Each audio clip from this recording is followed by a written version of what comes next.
Welcome to the second session of this stakeholder event and following the public consultation of the new guidance. And as usual, and if during the meeting some technical problem occur because of the connection, and use the chat if you can't, and email Eric. Next slide, please.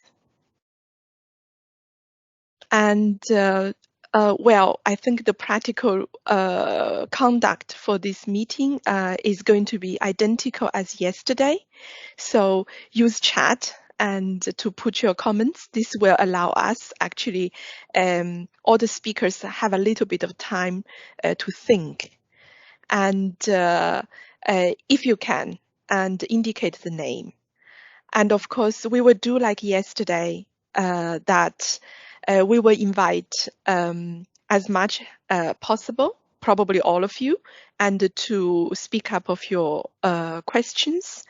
And in that case, and it would be really nice, you could switch on your camera and briefly, I don't know, 15 seconds and introduce yourself. And just to give some life to this unfortunate online, let's say, format. And also, like yesterday, and today's session will be recorded and it will be published afterwards. And so for anybody who has an issue to be associated with this recording, and unfortunately, I need to invite you to exit now. Next slide, please. So this is today's agenda, and we are going to touch the part B of the guidance. And as you have got already a little bit of taste from yesterday's discussion, that's part B belong to a little charted water. And EFSA has received some dossiers actually is covered by this part B, and but I believe that in the coming months or coming years, and the variety of so-called part B dossier and will create discussions and clarifications, and let's kick off the discussion today. And for that reason, we scheduled half an hour, and so hopefully we can have all the ideas for sustainable situations covered already at this stage in today's discussion session. And then it will be 10 minutes coffee break, and before the coffee break, and there will be a demo session and actually show you how the submission works. And I believe many of you have already perhaps played. And however, and today we have Anastasia here, really to give you some practical tips, and in order to allow you when you have to really submit a real dossier. And the third item covered is actually suitability check. And this is kindly covered by our help desk colleague, Costanza. And she is the one having been checking a lot of enzyme dossiers in the last month. And so she is going to tell you what not to forget. And of course, with the new transparency regulation, all the practical arrangements, and EFSA is going to add more services for your disposal. And so today, Margarita is going to tell you what are those new ones, and she will try her best to put it in the context of the food enzyme in this narrow area. I guess many of you have already attended different webinars and watched different recordings, and that is how to put that way. I think it's more generic. It applies to all the dossiers, all the generic mandates. But today we would like to make it really tailored to enzyme specific. And thinking about once the dossier enters the risk assessment phase, it means that it's actually my unit's responsibility and to coordinate all the activities. And at that point onwards, and you would be very interested in tracking your dossier. And of course, for those already submitted dossier, and now with the new system in place, and I have no idea whether it was a piece of cake for you or it was rather a new territory to swim on. And so Magdalena will also show you a demo, mostly giving you some tips of how to search, where to look at it in this new Open EFSA website. And of course, the confidentiality. And there are many questions we have collected during your registration. And so today, our lawyer, Simona Gabi, is going to clarify them to you. And nothing can be done without a very long Q&A session. So I hope you are going to use this opportunity fully. And I think with that, we can kick off the meeting. And I will be presenting you what's this part B in a snapshot.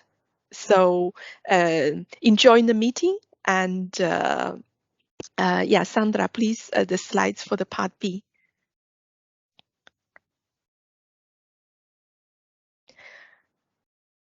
Okay, so this is a new enzyme guidance. There is also a new chapter called Part B. So what Part B is really about? Next slide, please. So Part B is actually about once authorization already takes place, and what if you would like to change something and you would like to obtain new authorization. And as you all know, that to obtain any authorization, it's necessary to submit a technical dossier, and this technical dossier would be evaluated by EFSA for all these scientific elements. And this, of course, boils down to the data requirements. And interesting enough that during the public consultation, and there are a few comments were dedicated to this session, and all the comments essentially comes to these 5 words. What is the full dossier and versus reduced dossier? So I hope I'm going to make it clear to you in the next few minutes. Next slide, please. So I think before I go into this diagram, and I need to clarify one thing, that although the title of the Part B says data required, and for a modification to an existing authorization, and you would say, well, the positive list is not yet out. And what are you talking about? Whenever I have a new data, can I just send it to EFSA as a spontaneous information? The answer is no, please don't do that. And so this Part B is drafted in vision of when the authorization is already in place. But currently, we need to have a workaround for the situation that EFSA has already received more than 300 dossiers, and those dossiers were submitted before the legal deadline and March 15, 2015. And after that date on, and EFSA has been, or you have the need to submit more dossiers. So I think actually, let's put a cutoff dates on that. So for any dossiers or any needs of submitting new dossiers following the official legal timeline, March 15, and those data, if it's intended to make a modification and to the already submitted dossier, and Part B is applicable already now. So with that said, and please follow me in this diagram. So imagine that you are preparing right now an application. And so I think the question to ask is, well, did my company already submitted one before March 2015? And if the answer is no, I haven't done anything yet, my company hasn't done anything, then automatically this is a new application. And at the moment when this guidance comes into force, and please, and that's become a mandatory that you need to follow this new guidance and the part A, and to compile a full dossier. So that's what the full dossier meant. So every part, the chapter starting from the source of the food enzyme and follows through until the chapter 5, dietary exposure, all the parts needs to be written in full. And so I think that explains the full dossier.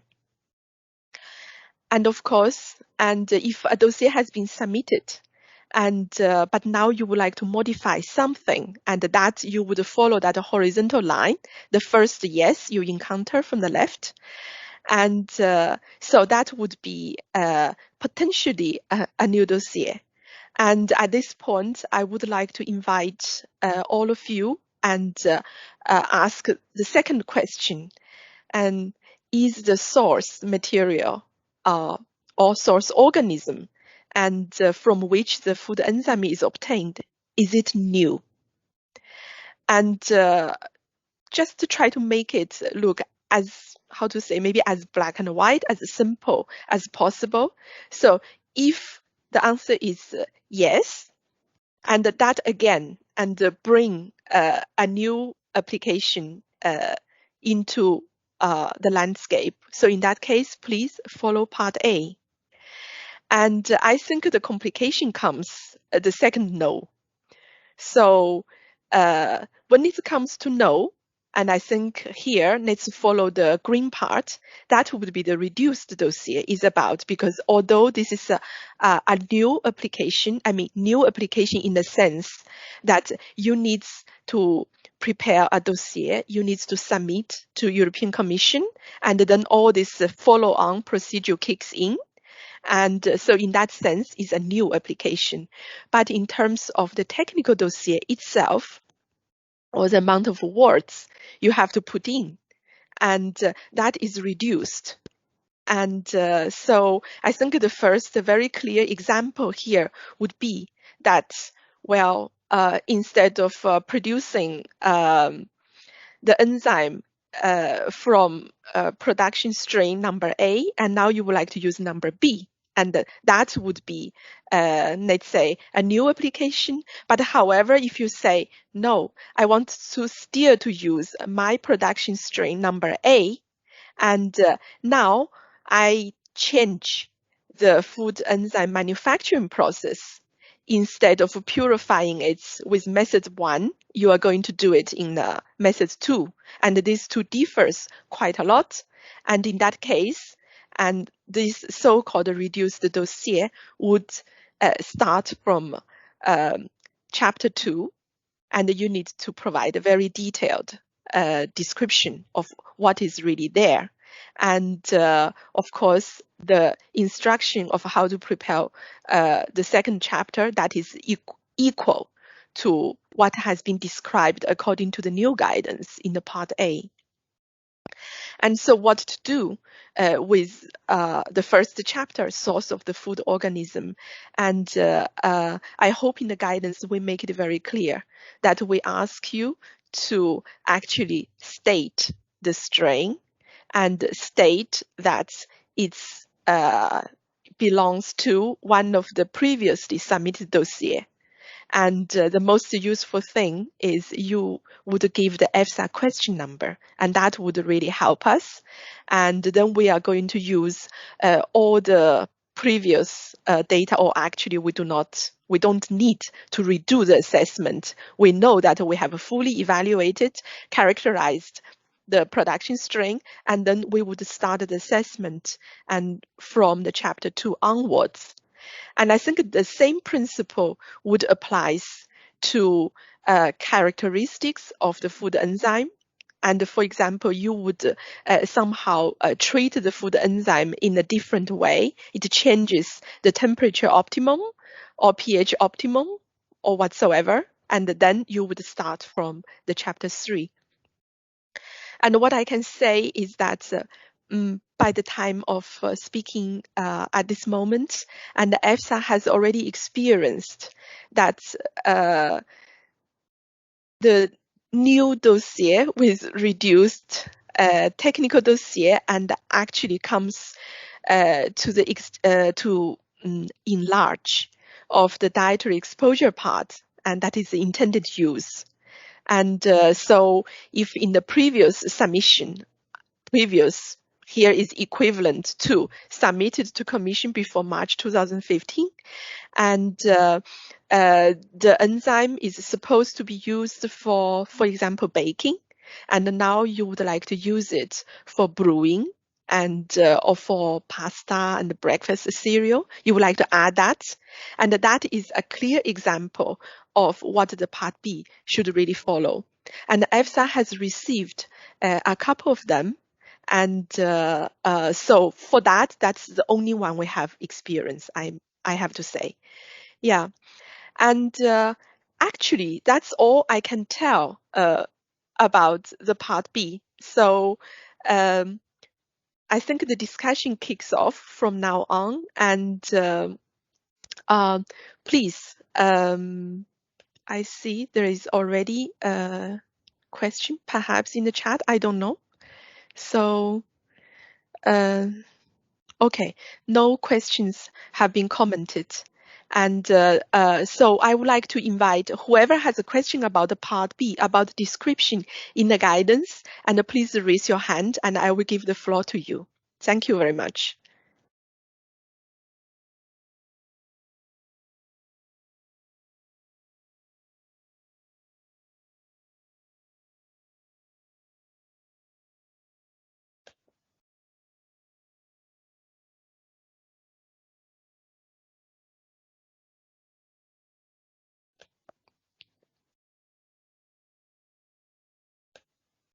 Silence? Is that possible?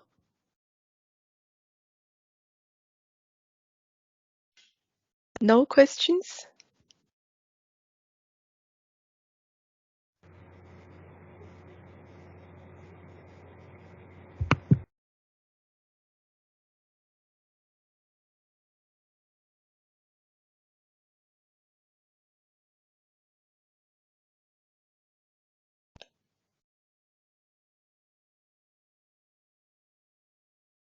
Okay, so this is totally unexpected that our guidance is all clear. And I think as the situation it is, and we move on, and we are going to proceed to the second item, and that is Anastasia will show you how the e-submission system works. Anastasia, please. Thank you very much. Hello, everyone. Good afternoon. Let me also share my screen in the meantime.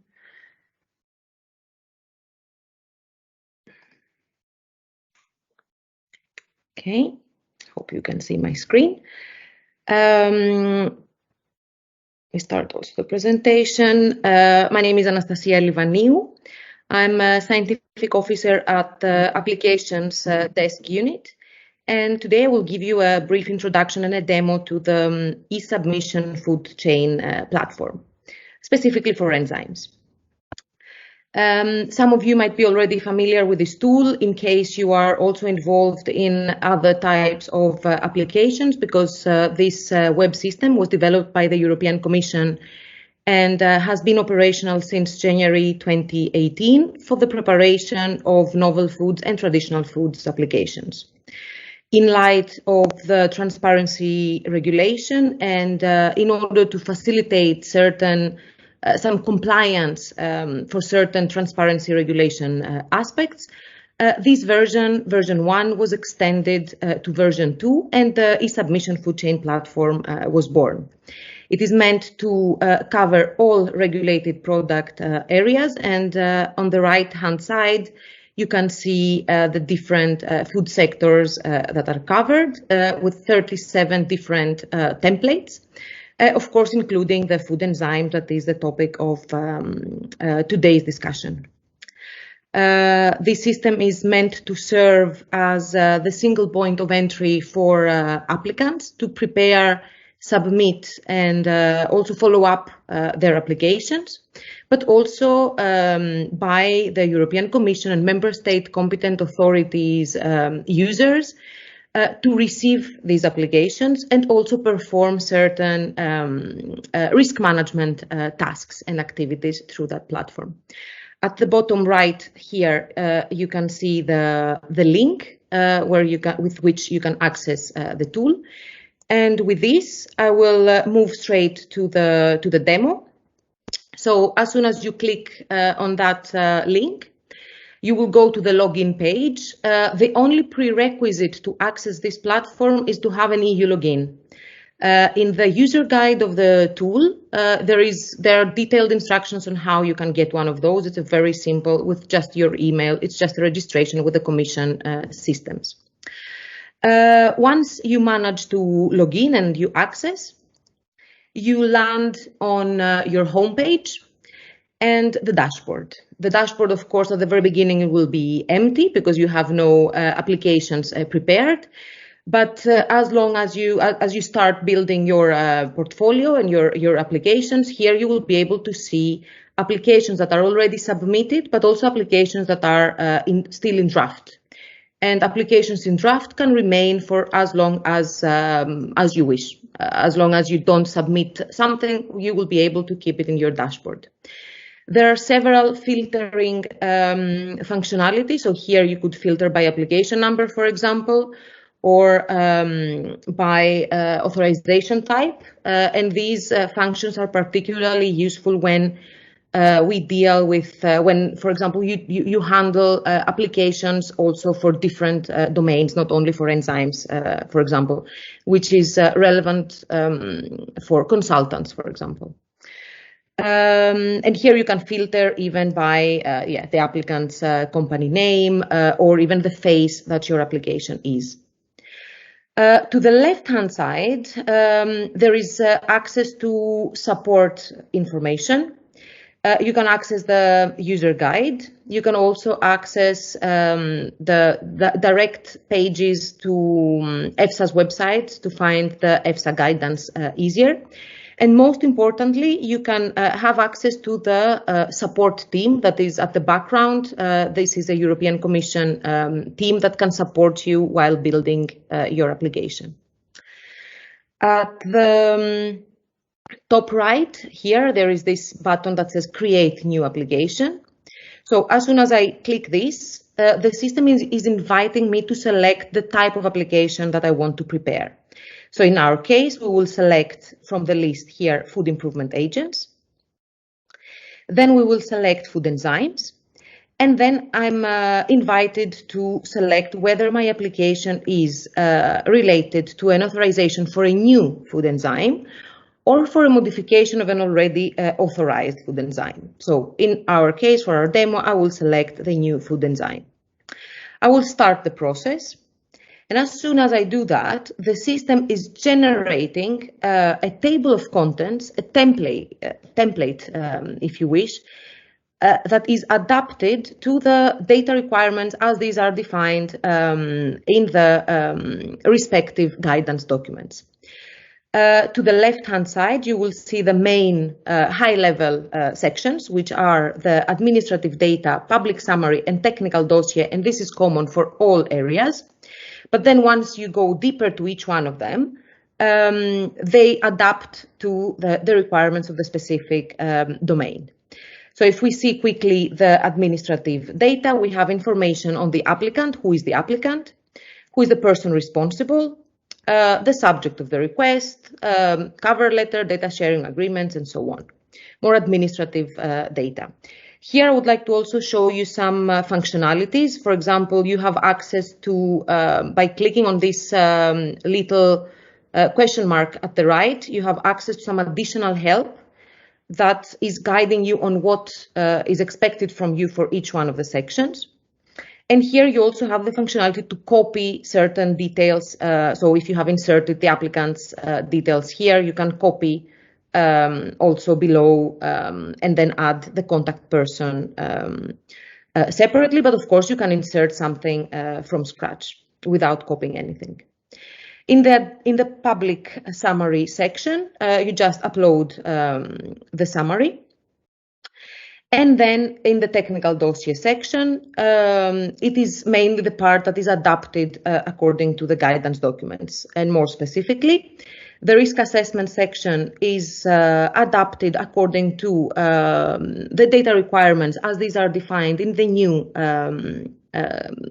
scientific guidance for the preparation of enzymes applications.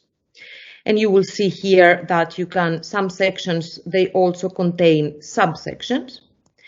And then we also have the risk management part that is defined as per the practical guidance issued by the European Commission for the Common Authorization Procedure. Now I would like to focus on some aspects that are different compared to the old way of submitting applications. The first item that I would like to stress is related to the pre-application information. Here, you are invited to submit and give and provide to EFSA the pre-application identification number. So if you have engaged with EFSA for pre-application activities like notification of studies or pre-submission advice, and you have one of those, you can insert this number here. If not, you just move on because this is not a mandatory action. Then if you have notified studies that have not been submitted and provided in your application, then you need to give the notification of studies ID, but also a justification on why these studies were not included in your application. Then something else that changes is on the characterization of the enzyme. You are requested to describe in a structured way your enzyme and also the microorganism producing it. So in this case, let's take as an example, we want to define first our enzyme. Here you have the option to search in a list of already existing substances that are available in the EFSA catalogs.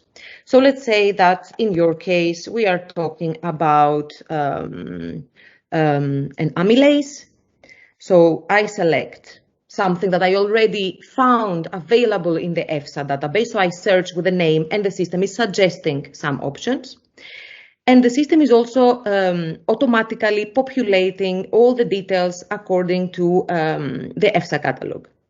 Then if for the item you're looking for, there is no available option already in the EFSA catalogs, you can, of course, define it yourself. So let's say that your microorganism is microorganism A, and then you can select your identifiers yourself. And you can add, of course, more items, more identifiers, as many as you wish. Something else that changes compared to the old way of submitting applications is related to the way you were preparing and submitting your main text, the main technical dossier text, and the annexes and references. Now, since the risk assessment section is, you will notice that it is split in sections and subsections, thematic areas for your dossier, you are invited to also do the same for all the pertinent data required for that section. So if we take as an example, let's say the genotoxicity section, in this section, you will submit the main text relevant and summarizing the genotoxicity data you hold. And you will also provide within this same section all the study reports that you might wish to submit. So let's start submitting documents. So I click here to start browsing my local folders. So I have prepared this document to submit as my main text. And you will notice that as soon as the document is uploaded, I'm also invited to give the document type, the so-called document type. This is selected from a list of available options for document type. In this case, let's say we have a technical dossier text. It is also possible that you submit a different file that is a publication, that is your references. So you would select their publication or a study report. In the case of study reports specifically, and only for the study reports, you are also invited to give some further information for that study. And again, we go back to the discussion of the notification of studies. As defined in the transparency regulation and also in the practical arrangements, the studies provided in the applications, they have to be notified. But then if a study has not been notified, you have to give a justification on why this has happened. So in our case here, if we have notified our study, we will say, yes, I do have an EFSA study notification, and I will give the number here. But if I don't have, if this study was not notified, I will just have to give here a justification. Something else that changes and is also very important, and I'm sure of your interest, is the way you request confidentiality. In order to request confidentiality, you have for a certain file, you have to click here to the right at the three-dot menu, request confidentiality treatment, and then the system is inviting you, so you will notice that here immediately the status became confidential. But the system is inviting you to take two actions that are both mandatory to submit your applications. The first one is to provide the non-confidential version of the file that you just submitted. So here, and for which you requested confidentiality. So I would go here, browse, and I will select the non-confidential version of my file. Then, following that, I will have to define my confidentiality request. So to do that, I have to select from a list of grounds. So I select a random one. Then I have to give a written justification, define the part of the text that I wish to request confidentiality for, and then define which is the location of that text in the document that I have provided. Once you fill in all of your dossier, all of your study metadata, and all possible confidentiality requests, you can now submit your dossier. And I will show you that from a dossier that I have already prepared and pre-filled for the purpose of this demonstration. So we see here in this case, we have a dossier, we have a food enzymes application. Our applicant is company A. All information filled in is based in Austria. The person who is responsible for the dossier also works for the same company. So Maria surname, and I draw your attention also here that the email for the person responsible should be different to that general one for the company, because in case we need to contact that person, we need to have a personal email rather than a company one. Then again, if the manufacturer is the same, you keep the same information, so you could just copy everything that was inserted above, as in fact we did here because it was the same. The subject of the request is enzyme X from a genetically modified strain of bacteria Y, strain Z. In our case, there was also an existing authorization in a non-EU country. So in this case, our applicant has an authorization for that enzyme in China. It is authorized and is providing also some further information. Has no data sharing agreement, so no need to provide any access letters to other dossiers, and has provided also the cover letter. Then moving in the technical dossier, in the pre-application information section, we have the two pre-application ID numbers and 3 studies that, even though they were notified, they were not submitted and they were not provided in this application. And for that reason we have to give a justification on why this has happened. Then in the identity section, in the characterization that I showed you earlier, we have enzyme X, and our applicant has defined these identifiers, with bacteria Y providing these identifiers. Then in the files section, in the actual technical dossier section, taking as an example now the subchronic toxicity section, we will see that in this case our applicant has uploaded a technical dossier text that is non-confidential, and a study report that has requested confidentiality. In this case, we can also see that for this specific study, the study was notified, so the applicant has an EFSA study identification, and this is the number received when the study was notified. Here I can also show you that there is also the possibility of giving some further details for that, for all the studies that you are providing, by defining the study type, a possible title, or the quality type, on whether there was GLP or any other quality scheme applicable. Then on confidentiality treatment, since our applicant has requested confidentiality treatment, in this case we can see that our applicant has has 2 different confidentiality requests on 2 different grounds, and as they should, they have also provided the non-confidential file as well. It is important to mention also here that confidentiality requests are relevant for content of files. So the text inserted in justifications or in structured fields will be made proactively public.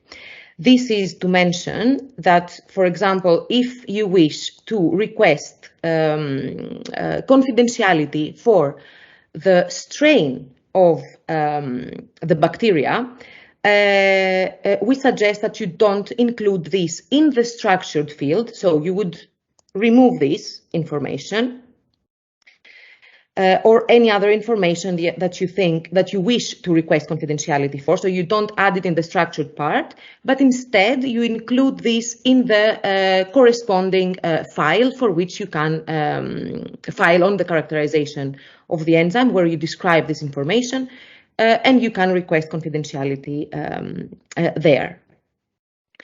Now, when I'm sure that I have filled in all of my dossier and I have all of my metadata and confidentiality requests done, I can go here and submit.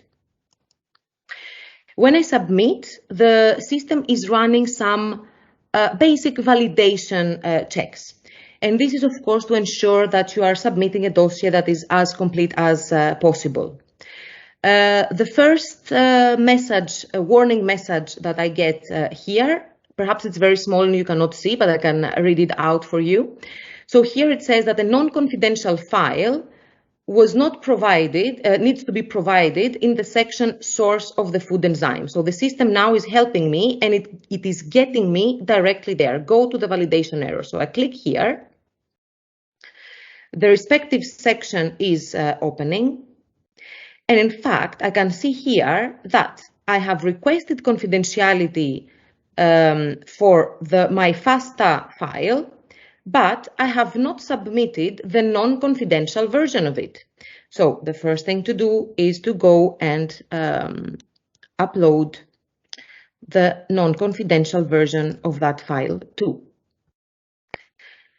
Now, if I clear all the warnings and I resubmit, I should now see 2 warning messages. Oops, more warning messages. Maybe this was not saved. Okay, now I hope it is saved. Okay, non-confidential version. Okay. Then the next item was on study ID justification of a file provided in section genotoxicity. So if I go to genotoxicity, I see here that I have given a study report. I have said that this study was not notified, so I do not have the study identification number, but I have not given a justification. So here I have to give a justification on why this study was not notified, and this is only after that I can go ahead. Then the last item is on at least one file should be provided in section other studies. So go to validation error. What I can see here is that I need for this section, and you notice here that we also have this asterisk, that this is supposed to be mandatory. I need to either provide a file or say why this section is not applicable in my case. So what I will do here, I will say that this is not applicable, but I will have to give a justification on why I'm not providing. So in this case, since we are in the other studies, I can say that yes, the genotox and subchronic did not show any adverse tox effect, so these studies were not considered necessary, and so on and so forth. Let me now run again the validation. And in fact, now there were no further warning messages because I have complied with all the basic completeness checks, let's say, that they are performed before the submission. So here I can just add comment. I can complete my application, and here you can see that now you are in draft, but then your application will be under validity check by the European Commission. So as soon as I complete this action, my dossier is submitted. The European Commission will receive your dossier, and they will be performing your the first checks. They might also come back to you for any additional information, any missing information. Now I get also the success message at the top. And from the moment you submit, you are able to see this new section to the left-hand side. Previously, you were able to see only the administrative data, public summary, and technical dossier. Now you're also able to see the overview, which is a timeline where all the different actions in relation to your application can be seen here. Here you will also be able to see when the dossier is forwarded to EFSA, or when the opinion is adopted, or when EFSA wants to ask you some additional information. You will be able to see this information here.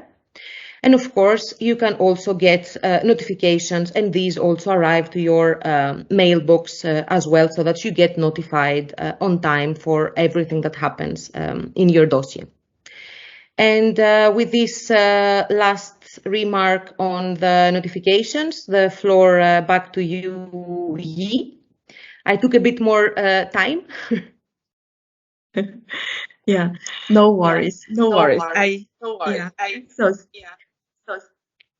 Thank you very much, Anastasia. And as I can see that today we are ahead of schedule, and looking at the agenda, I actually think we can take one more topic before breaking into coffee. And so I think I would invite Perfect Costanza. And yes, Costanza, the floor is yours. Yes, thank you very much, E. I'm gonna share my screen. So, good afternoon, everybody. My name is Costanza Casiraghi, and I'm a scientific officer in the application desk unit. And this afternoon, I'm gonna give you some information about the suitability check on food enzyme application we perform in AppDesk when EFSA first receives an enzyme application. So what is a suitability check? So the suitability check is meant to check if all the relevant data needed for the risk assessment, as it is indicated in the EFSA scientific guidance, have been provided by the applicant in a clear and consistent manner in the entire technical dossier. So this scientific evaluation of the data provided is out of the scope of the suitability check because the scientific evaluation of the data is performed later when the application reaches the risk assessment phase. If some of the data that are indicated in the guidance are not considered by the applicant as relevant for their product and therefore they have not included in the technical dossier, of course they may be omitted. But as you have seen also from the demo that was just presented, all the omissions has to be justified. And during the suitability check, AppDesk checks and assess the presence of justification for omission of data. Finally, I want to point out that the suitability check is not the validity check of the application. So the declaration of validity of an enzyme application is in the remit of the European Commission, as you have also seen in the demo given by Anastasia. So, as it was mentioned, new for post-transparency application are the pre-application information. So, the pre-application information provided by the applicant are checked during the suitability check performed by AppDesk. So first, it's useful to keep in mind that the check of pre-application information, like the presence of notified studies, it's applicable only to studies that have been commissioned or started as of March 27th. So first, we check if the studies included in the application have been previously notified by the applicant. So basically, we check that each study included in the application has a NOS ID linked to it. Also, we check if the study has been notified before the starting date. If this is not the case, a clarification request will be issued to the applicant. Additionally, as you've seen also in the demo, we check the presence for notification of study justification for studies not previously notified but included by the applicant in the application. We check justification if the notification of the study was submitted after the starting date of the study. We check justification for non-inclusion in the application of a previously notified study. And also we check justification for a withdrawal of a notified study. For your information, I've added here the link to the EFSA question and answer on particle arrangements because we believe that this, especially question and answer from 1 to 7 and then from 33 to 46, are very helpful to clarify all the doubts you might have on what studies should be notified, when and how. So you can follow the link if you are not familiar yet with the Q&A on particle arrangements as a very useful document for your reference. So in the next slides, I'm going to highlight some common missing data that we usually find during the suitability check to give you basically some indication of the major drawbacks that we see in enzyme application. I'm not going to cover all the section of the guidance, but I decided to focus mainly on the ones in which we usually find missing information. So regarding the source of the enzyme, if the enzyme is of microbial origin, very important to fully characterize and indicate the taxonomic identity of the microorganism. Often we see that this is not included in full in the application we are receiving. Another important requirement is the certificate of deposit of the microorganism. It needs to be included in the application.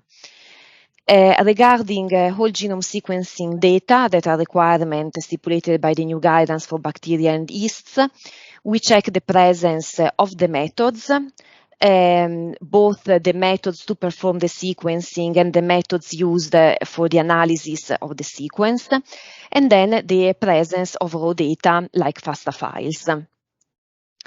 If the microorganism is genetically modified, we check the presence in full of the characterization of the modification, including the presence of plasmids and sequences uses for the modification. Again, often we see that information on the genetically modification and its characterization are often not entirely complete. Another important point to keep in mind is the requirements for data in case your microorganism does not have the QPS status. Again, often in this case, data on pathogenicity and are lacking in the application. So again, very important to follow the guidance and include what should be present for QPS versus non-QPS microorganism. Finally, viable cells and DNA from the production strain. Obviously, these two requirements depends on the nature of the microorganism. For some organisms are requested, for some they are not. Often we see that even if they should be present, they have not been included, or they have been included, but the full methods have not been described in full. So an important point, if these two pieces of data are needed, then also full methods has to be described in the application. Regarding enzyme of plant origin, again, similar to microorganism, the identity of the plant has to be clearly indicated, and also the source of the tissue of the plant from which the enzyme is purified. Then information on possibly present secondary metabolites has to be included as well. And also the full specification and quality of the plant raw material used for the extraction of the enzyme. Regarding enzyme harvested from animal tissues, again, the identity of the animal, fully indicated, the source, the animal tissue from which the enzyme is being purified, and if the animal tissue is suitable for human consumption. And again, full information on the quality control on the source and the risk of infectivity. Especially this last part is often not complete or not fully provided in the application. Now I'm moving to the manufacturing process.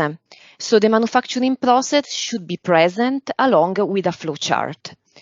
In the flowchart, all the main steps, along with quality controls, should be added. Very importantly, a list of actual raw material has to be included. Often we see applications that have only general lists of material included. Please always remember that the actual raw material should be included in the application. If the enzymes are of microbial origin, we check the presence of the full fermentation process along again with the quality controls, and the presence of any method to eliminate the microbial mass and the microorganism. Again, often this last part is not completely and fully described in the application. For plant origin, I have very similar remarks. The extraction process along with the specific material used should be included, and also the methods to eliminate the plant biomass and eventual other microbial contaminants. Again, very similar remarks if the enzyme comes from an animal origin. So, coming then to the chemical composition, properties, and purity, basic requirements are the presence of the amino acid sequence, molecular mass, subunits, and the protein pattern, for example, SDS page of the enzyme. These, especially for the protein pattern, at least results from 3 batches should be presented. And very important, the certificate of analysis. Certificate of analysis sometimes are not present, sometimes are present only for some of the batches and not for the 3 of them. Sometimes they are present but not for all the parameters measured. So the certificate of analysis has to be included for all the main parameters indicated in the guidance. Often in this section, the applicant also provides the analysis of the batch used in tox studies. And this I will come back later when discussing the tox studies. As a general rule, we usually check that the analysis of the batch used in tox studies is in agreement with the analysis that is done in the 3 batches described in the technical dossier. Here, I put it in bold on purpose because I would say that this is the most missing data in the enzyme application. Often the full description of methods of analysis with the limit of detection and quantification where applicable are missing. Methods of analysis should be provided in full even if the analysis has been carried out by third parties. And this again, often this is missing in the enzyme application we are receiving, or often only some of the methods are provided, but not all of them. Again, coming back to the source, if the enzyme is of microbial origin, the requirements are different depending on the nature of the fermentation process and on the nature of the microorganism. But usually we do check that the chemical purity and the presence of impurity has been performed as it is indicated in the guideline. Similar for plant origin, we check that the impurities measured are relevant as relevant as indicated in the guidelines have been provided. And same for the animal origin. Particularly for the animal origin, I would like to point out the microbiological purity. Sometimes we see that the applicant are providing a list of pathogens for which the animal tissue or the final enzyme preparation is checked, but then we don't see the certificate of analysis, or again the method is not fully described. So if you list the pathogens, then the pathogen that you have indicated, including obviously the one stipulated by the guidelines, then the supporting data should be included as well. Finally, some remarks on toxicological studies and references. So, for toxicological studies, it's possible that they are not present because they are not required for the enzyme in the application. So if this is the case, UpDesk checks the presence of a justification as it is indicated in the guidelines exemption from toxicity testing. If the toxicological studies are present, then we check that the reports have been provided in full and that the reports are signed. And as I was mentioning before, we check that the enzyme batch used in the tox study has been characterized and if it is in line with the enzyme batches presented in the application. Finally, references. So again, an important requirement is the inclusion of the full text of any cited reference in the dossier. Sometimes not all the references cited are included as full text, and sometimes they are not even included at all. So this is something that again we check, and as a reminder for you, they should always be included. So this was my last slide. I hope that the overview was helpful for you, and obviously I will be happy to take any question later in the Q&A session. So back to you. Thank you very much. Okay, thank you. Thank you very much, Costanza. And it's not good for us to open the discussion now because I think it can be a lot of questions and we get stalled. So I would say that now it's a good time and we have a coffee break. And so in 10 minutes at 15:10, and we welcome you back again. Okay, see you in 10 minutes. Okay, so now is 10 minutes past 3, and I think we carry on with the next presentation, and is going to be given by our UpDesk colleague, Margherita Guidi, and she will introduce all the support initiatives. Margherita, floor is yours. Yeah, thank you. Thank you, E. Can you hear me properly and see everything? All fine. Okay, good. Many thanks. Good afternoon, everybody. My name is Margherita Guidi. I'm the Communication Officer of Applications Desk Unit, and today I will give you an update on the developments and updates of the EFSA Catalog of Support Initiatives, which you probably are already aware of. So just for those who are not entirely aware, and also for those who are aware, a quick reminder on where you can find the document. This is a technical document which is published on the EFSA website, and you can find it under the Applications Helpdesk section as highlighted in here. What I would like to underline here is that we have a recent publication, so an updated version of the catalog, which was released last March. So I would suggest you to check this latest publication and not to follow or use any publication that you have maybe downloaded in the previous months or before this publication. The new developments of the catalog are mainly related to the new requirements of the transparency regulation, and in particular the general pre-submission advice, the renewal pre-submission advice, and some dedicated support initiative for small and medium-sized enterprises.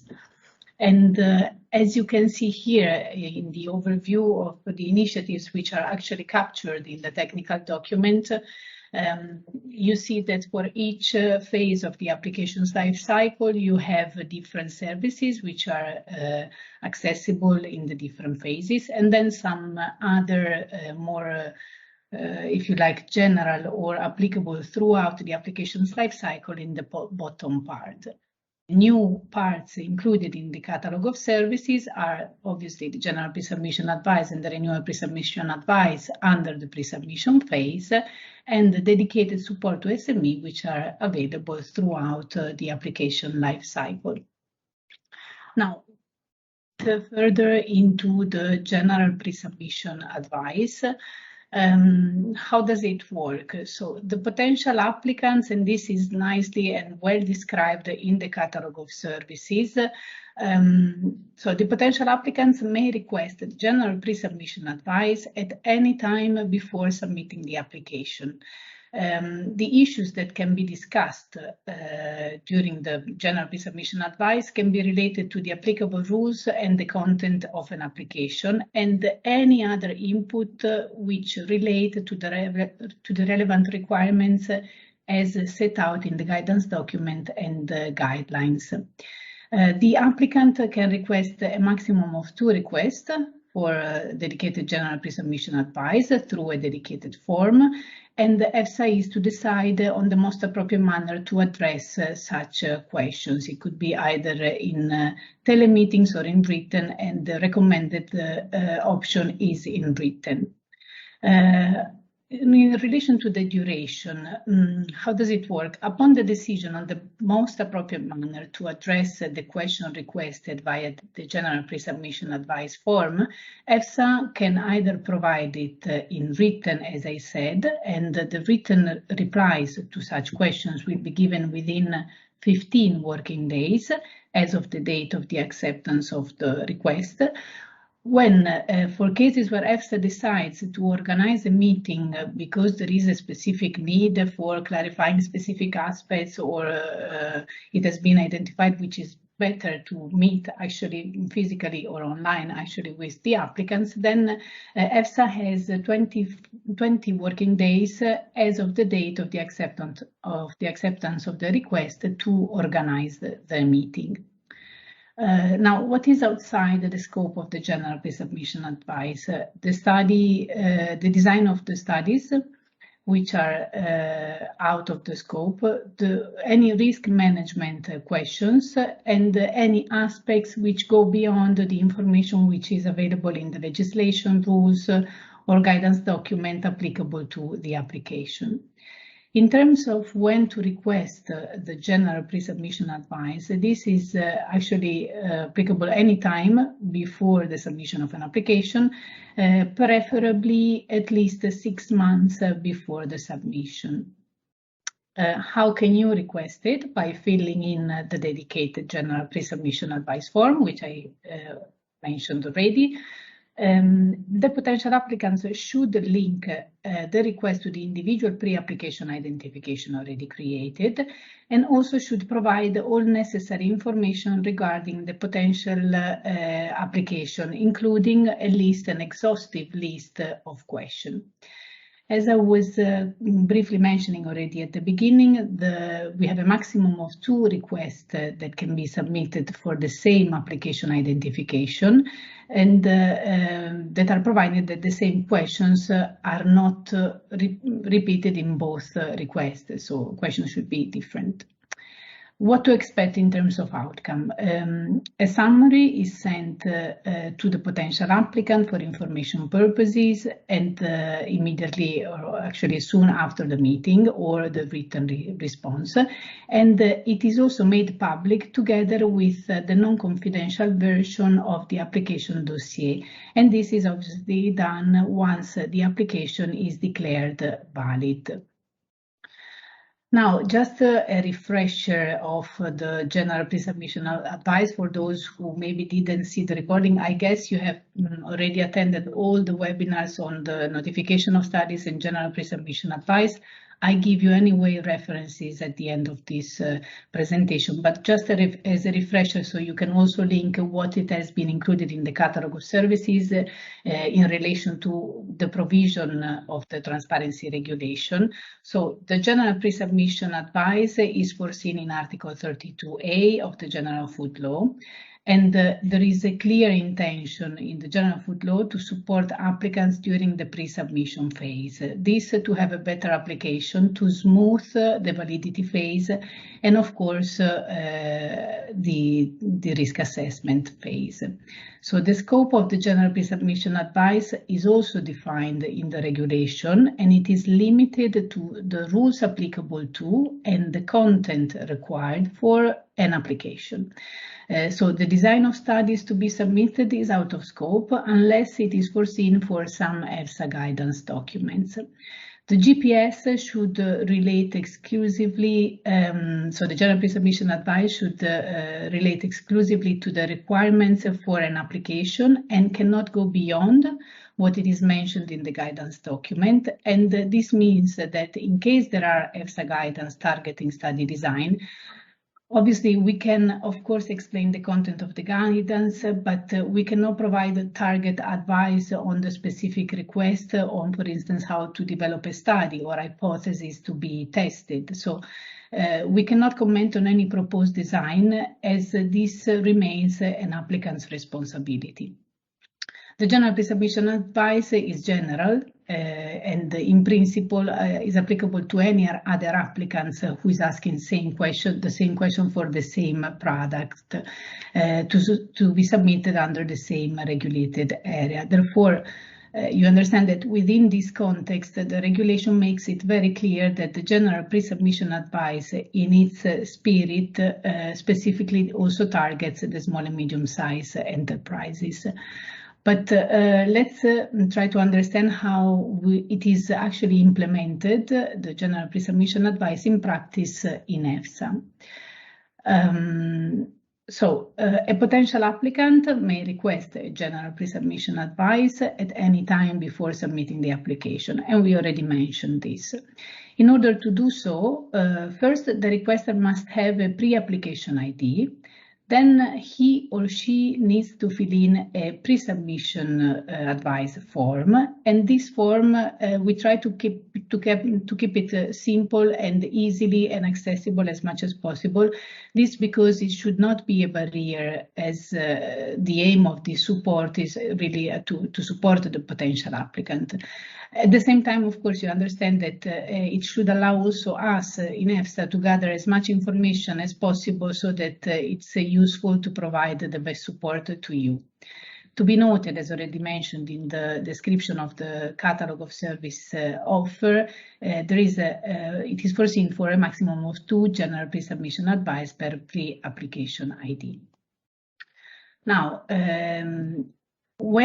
that's why in the form we are asking some background information. So I was mentioning we are asking some specific information. The form is simple, but we also try to retrieve as much information as we can, because we are asking some background information about the subject application, for example, a general description of the substance or the products, and also some details about the production process.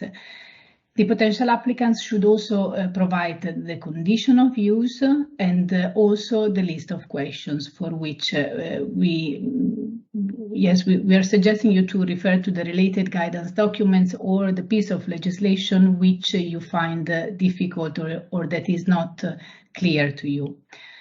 Then, once the form is ready, the applicant can submit the request, which is immediately received by EFSA. Upon receipt of the general pre-submission form, there will be in EFSA an administrative check, which can last up to 15 working days, and this is to understand whether the request falls within the scope as defined in the General Food Law, which we mentioned earlier. This means that a request can also be rejected, and in this case it will not be taken into account in the calculation of the 2 general pre-submission advice foreseen per pre-application ID. EFSA decides then on the most appropriate manner to address the questions received. Where it is possible, the advice is given in written form, as already mentioned, while upon EFSA's decision, a telemeeting can also be organized. As mentioned already earlier, and I will not linger on this as we already mentioned it, we have 15 working days for the written response and 20 working days for the organization of the telemeeting. In case the telemeeting is organized, the advice is given during the meeting, and there will be no minutes of this meeting. In addition to the advice, regardless whether it's provided in written form or during a meeting, EFSA will write a summary of the GPS of the general pre-submission advice and send it to the requester for information. As already mentioned, the summary will also be published once, however, the application is declared admissible. On this, I just would like to give you some insights on the number of general pre-submission advice. Obviously, I cannot go in the details of food enzymes because actually at the moment we received very few requests on the general pre-submission advice, a total of 3 for new application of feed additives and 3 for the renewal of pesticides. So of course, there is nothing specifically on food enzymes. However, we would really strongly recommend you to get good use of this offer, differently from using the Ask a Question service, which is of course also available on the website, and you are, I guess, very much aware of it, but is slightly different in terms of information that is provided. And then here, as I was mentioning already earlier at the beginning of my presentation, some references in relation to recordings and webinars which have been already held on the subjects of notification of studies and the general pre-submission advice, which you can easily access on our website in the dedicated web page. And just for your information, new videos and training materials will be soon made available on the EFSA website, so I would suggest you to check regularly our dedicated pages. Now, if we go to the other developments, or if you want updates on the catalog of services, we have the dedicated support to small and medium-sized enterprises, and this in particular we have 2 services. The first one is the administrative support to small and medium-sized enterprises. This service consists on a direct assistance via email or phone on any administrative aspects related to an application for regulated products. So the administrative support to SME can cover from the administrative to procedural aspects related to the application, and it is provided upon request of a dedicated administrative support by the applicants. In this case, EFSA sends a follow-up email acknowledging the communication received and also introducing what the support is all about, providing a direct telephone number so that it can be used by the applicant for a dedicated and direct support. In this email from EFSA, EFSA also requested the small and medium-sized enterprise to send an SME status assessment, which can be accessible and filled in from the European Commission website. And just for your information, the administrative support, as it says, the title, cannot provide pre-assessment on possible data or intended to be submitted by the applicant on any specific application. So scientific matters cannot be discussed at this forum. So the scope really of the administrative support is for preparing an application, and it aims really at improving the understanding of the applicant of the application process. So what we are aiming to do is to guide the applicant, the SME, in consulting the correct EFSA guidance document, referring to the correct legal framework, and also explaining a bit the risk assessment processes, so to facilitate and ease the submission of an application in line with the given requirements as specified in the guidance documents and legal framework. Obviously, who can request this service are the small and medium-sized enterprises established in the EU, and they can access this service at any time during the preparation of a dossier or during the life cycle of an application. The outcome of this service is mainly an email that EFSA staff sends acknowledging that the support was given, indicating the main points of the discussion. And in case, also in this case, we are organizing a teleconference, and this is really depending on EFSA decision. We also indicate the date and the duration of the meeting. The other support initiatives that we foresaw in the catalog of services dedicated to small and medium-sized enterprises is the fast processing of queries submitted by SME. This activity promotes a direct communication channel, if you want, through which SME can ask questions on regulated products, of course, to EFSA, and they can be provided with an answer in a preferential way. So the queries can concern any type of questions, obviously administrative, scientific, on the regulatory framework, on the specific requirements, yes, and parameters of the scientific areas, as well as guidance document. And the scope here is really to allow a fast processing of the web form queries that are received in EFSA from small and medium-sized enterprises. It works that EFSA provides a direct answer to the small and medium-sized enterprises. The questions are submitted via the usual Ask a Question tool and are answered within the same new system. In the responses, EFSA cannot provide, again, also in this case, pre-assessment on the possible data submitted or intended to be submitted by the applicant, but can more guide the applicants on the understanding of specific elements of the application. As I was mentioning, the duration is shorter than the usual Ask a Question time frame for providing responses. It's 7 working days rather than 15, and can be accessed throughout the application's life cycle. And of course, I mean, the moment that we provide the answer, you can immediately see it in your profile in the dedicated new tools that has been released by EFSA. Now, and I'm almost at the end of my presentation, just very briefly on the engagement opportunities with stakeholders and the applicants. This is the webpage I was referring to you earlier, where you can find all relevant information. Costanza was also mentioning about the availability of this document on Q&A and practical arrangements, very useful, and you find it in this webpage. And you can also access all the training program and materials already developed and held via webinars by EFSA in the recent, actually, quite some months now on the EFSA website dedicated page. For those who are not aware, we have already started a new webinar series for food sector area.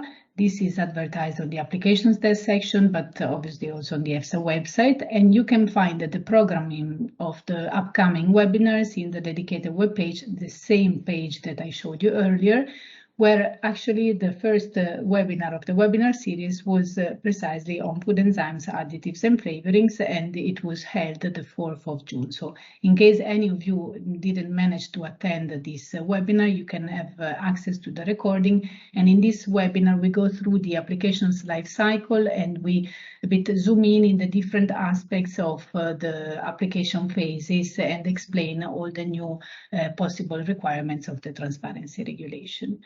And with this, I'm at the end of my presentation. I'll give back the floor to E, and I'm available for questions, of course.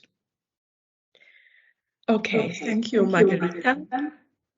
And wow, this is a lot of information. And the only good news, at least from my perspective, is many of you have already had ample exposure to the topic. So I hope today it serves as a summary. And please stay, be a little bit more patient with us. And I hope the next topic will be more interesting for you. So Magdalena will show you that once the dossier has moved into the risk assessment phase, and how you can find out the status of the application. Because as you know that the register of questions has, let's say, retired since December last year. So now we have a new tool, and Magda, floor is yours.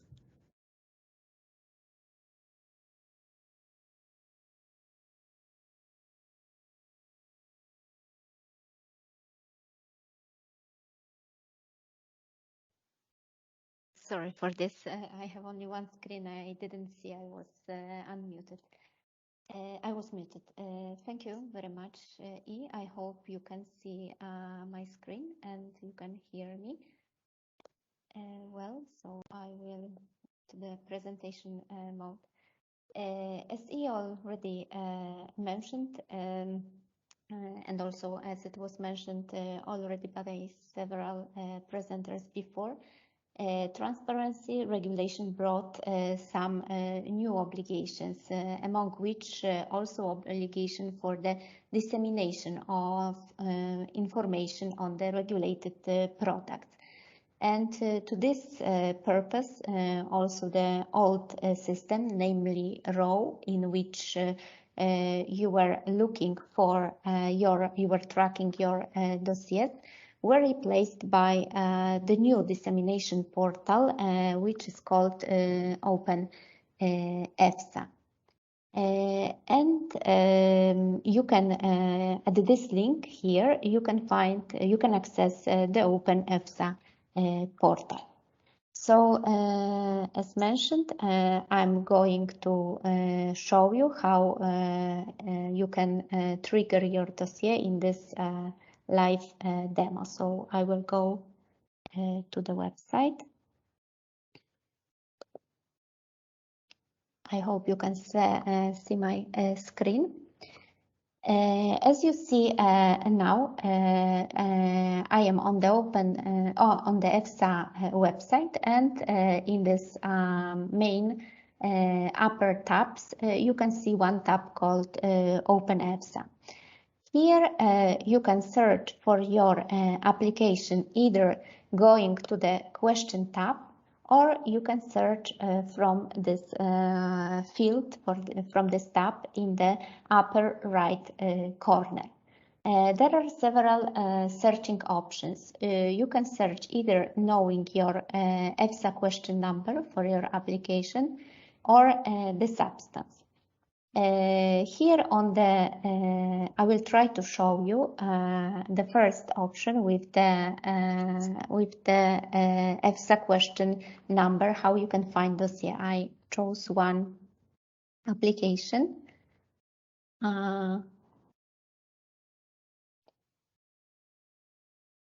So you are entering your EFSA question number. And here, what information you can see on this portal. So first you can see to which domain the application belongs, and this is indicated here in the upper left corner. You can see also the question number and the status of the application. This application is already in the risk assessment phase.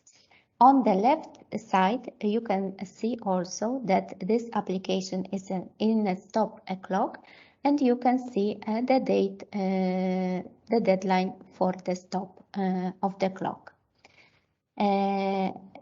Lower, you can see the subject of the application, and this is the title, the subject of the mandate provided to EFSA by the Commission. Here below, you can also see a short description of the output.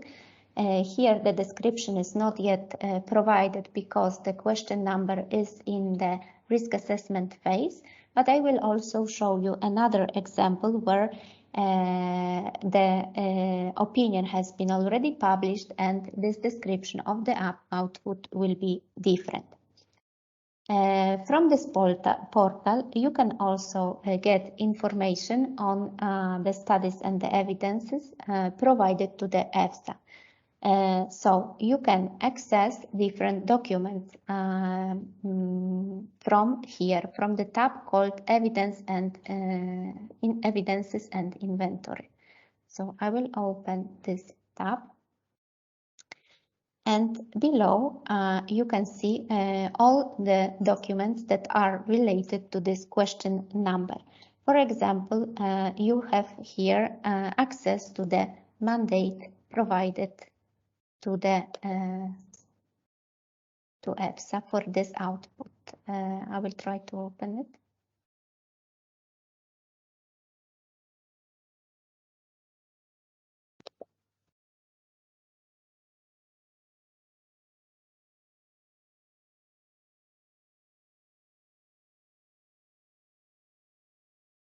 A second, I don't know why it. Okay, so here you see the sanitized version of the mandate.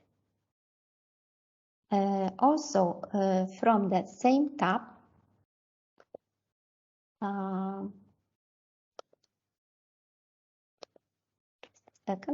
also from the same tab, you can find other documents such like, for example, acknowledgement letters or suitability letters. By clicking on these links, you can access these documents. I will not be doing this for the sake of time. Going back to the question details. Down the page, you can also see upcoming activities related to this question number. In this case, we don't have any upcoming activities, as this application has been recently discussed in the working group meeting, and the request for additional information was sent to the applicant. You have also a timeline. So in the timeline, you have indicated different events related to this application. And as you can see, as this question number has a legal deadline, you have a deadline for the completion of the risk assessment on the top indicated. You have also indicated here the deadline for the stop clock, the validity, so the date at which the dossier was considered valid, and the date when the dossier has been submitted to EFSA. Going further down, you can see also general information on the related to this question number. And here, for example, you will have also information, general information to the pre-submission advice. In this case, as the application was received before 27 of March 2021, so it is a pre-transparency application, we will not have any information on the pre-submission advice. Also, you have here, as let's say, summarize main information related to this application. So again, the question number, the question type, that this is application, the process type, what kind of domain it is, and what type of application it is. You have also indicated here the regulatory framework that is relevant for this application, and also you have here the general information on the mandate. So the type of the mandate, that this is external mandate, the information on the requester, the subject indicated in the mandate, the receipt date, and the acceptance date that also can be a retriever from the upper screen, as I showed you before. Just to also, I would like to highlight that you can share information related to this output using this icon here, and also you can print in the print friendly version all the information related to this output. I will try to search for another question number which has already been completed. So let me allow to enter the question number.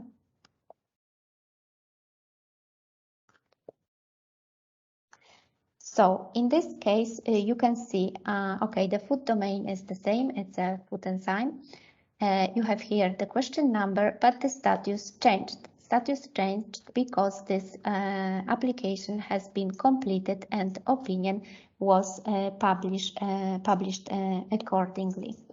So as you see, the same information on the subject is indicated here. As regards to the output in comparison to the previous question number. Here you can also see details on the publication. So you have the publication, publication output number, what type of the output it is, when this output was published, and also you can view the published version of this output by clicking here. You will be redirected to the EFSA journal where you can see the published opinion. Okay, let's close here. Similarly to another output, you can retrieve all documents that are related to this output, and these are sanitized version of this documents. Maybe also showing you another option of filtering by the name of the substance. This, of course, will not be very, let's say, accurate searching, because here, when we search for the name of the substance, you will see all the amylases that are in the pipeline, and that are either in the ongoing risk assessments or for which the opinion has been published. In this portal, the aim of my presentation was to show you how to trigger your application. I did not concentrate on other information that are also included here on the portal, but maybe having still some time, I can show you that on the main page you can see the latest updated questions related to the applications, and you can also see the screenshot of the upcoming meetings. For the time being, as we are still in the transitional period, not all the working group meetings are displayed on this portal, but the aim is to have also all the meetings displayed here by the end of the year. Another information that you can also retrieve from this portal are the public consultations that are ongoing and that are displayed here. So I think that with this I can finish my presentation, and I welcome any question that you may have. Thank you very much for your attention. So thank you very much, Magda. And there will be some, I saw there is already one question in the chat. We will take that and later on in the QA session. And without delay, I'm going to invite Simona Gabi to talk about the confidentiality issues. And I saw so many questions in the chat already. Floor is yours, Simone.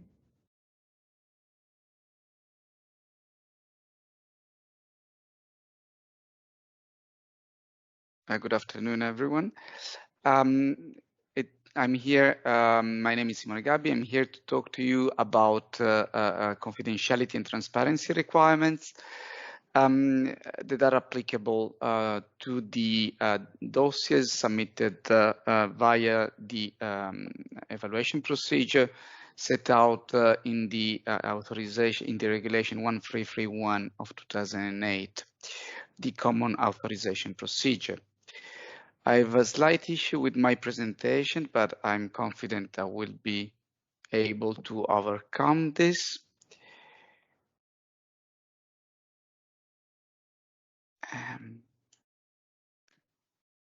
It is apparently stuck. Voila, here we are. You have already heard how the transparency regulation brought about some distinct changes to the processes that are implemented by EFSA. Among these, also, the transparency regulation requires EFSA to make practically available all application dossiers, and including data, studies, information that are submitted by applicants to support their applications. This applies also to food enzymes.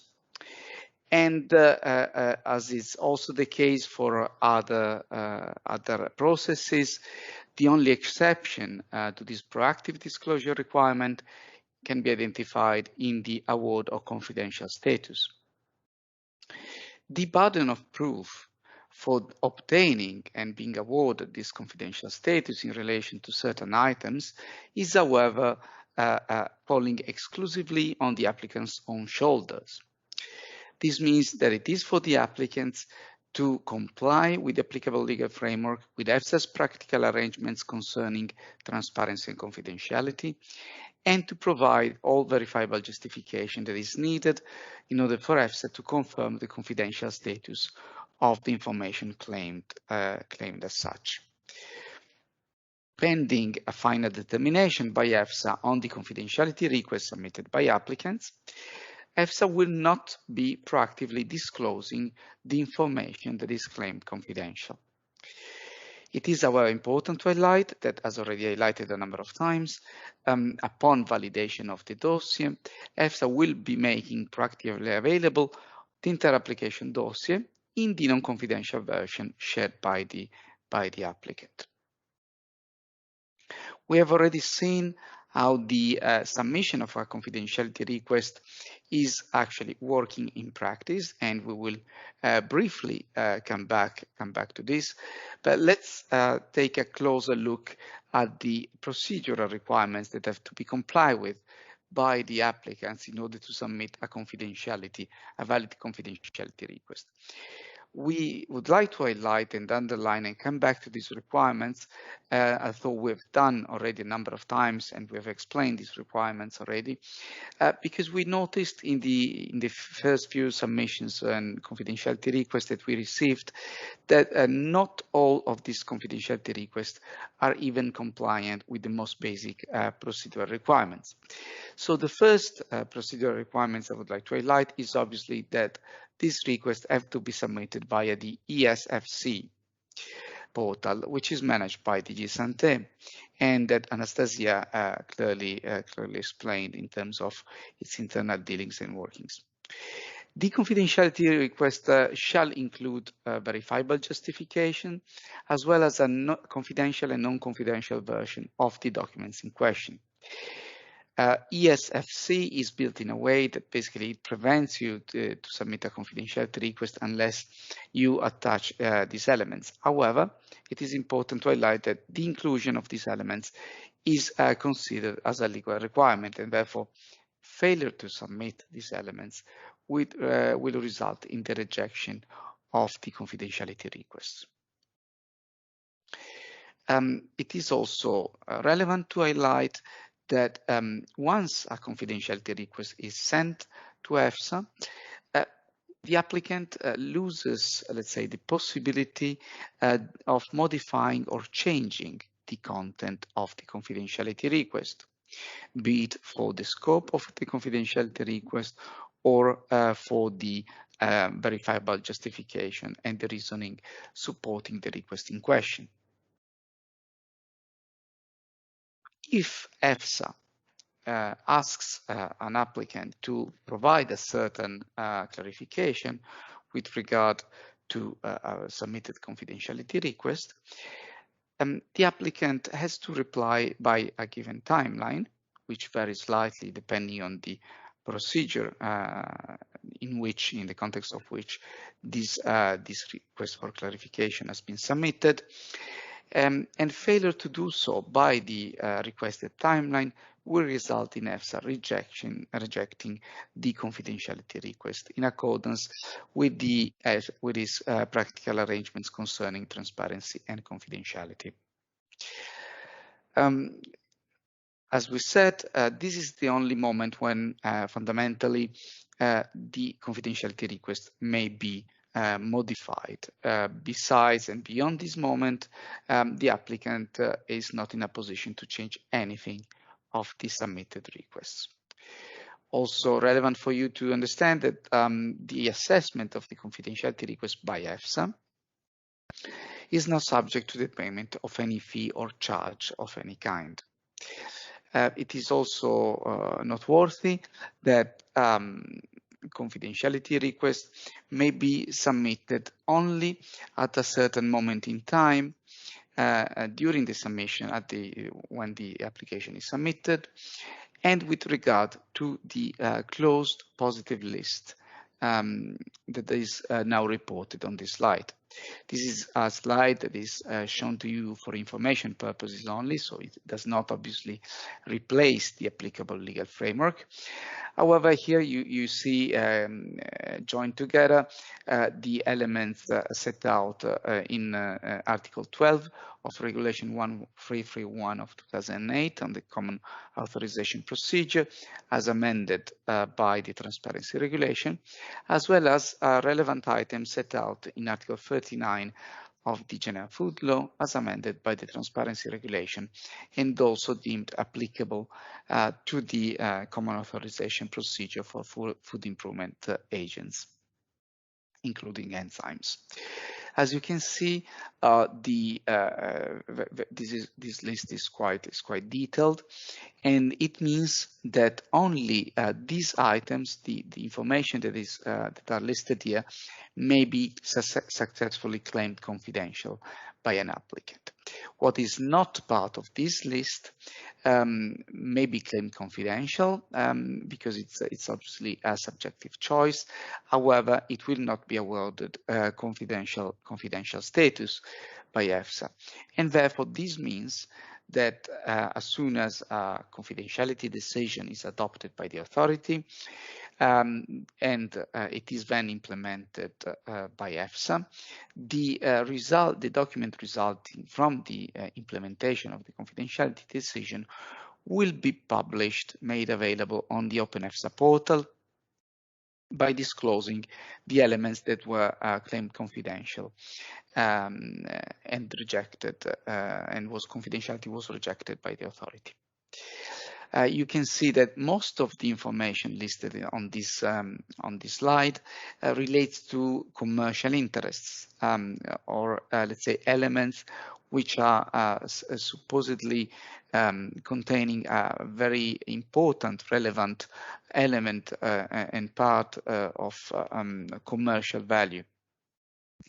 This list was drawn up and adopted by the legislators of the European Union, that is the European Parliament and Council, and therefore may not be modified by EFSA. What can happen is that, for instance, an applicant may be in a position to claim confidentiality of certain items that are not explicitly mentioned in these items, but for cases where the applicant is able to demonstrate and to provide a justification showing that, however, the disclosure of these items impacts also on the elements listed in this slide. The fact remains that the closed positive list is limited to the items listed here. So it is indeed a very narrow approach, and it is also, and this has to be highlighted, a complete change with regard to the legislative framework that was in place beforehand, before the applicability of the transparency regulation. Now the new principle is that everything shall be disclosed except for cases where the applicants are able to claim successfully a confidentiality request on one of these items. It is also important to highlight that personal data will be disclosed unless they're flagged as to, let's say, to be withheld from public disclosure by the applicant, and unless the applicant is providing minimalistic reasoning explaining why this should not be the case. There are also a number of items that are listed in Article 39E paragraph 2, whereby the are not supposed to be disclosed by EFSA, and yet EFSA in its practical arrangement is asking applicants not to include these items in the public version of the application dossier to avoid the slightest misunderstanding and to facilitate compliance with this provision. In other words, what we're asking you is to, let's say, submit confidentiality requests for each and every bit of personal data that you would like to avoid being disclosed on the OpenEFSA portal. Once a confidentiality request has been successfully submitted in accordance with these procedural requirements, EFSA will assess whether it complies with certain substantive requirements that are set out in its practical arrangements. In particular, EFSA will be seeking confirmation that the applicant has successfully identified in a correct and accurate manner the information that is claimed confidential, including, as far as possible, the references to the point and parts of the application dossiers where this information may be found.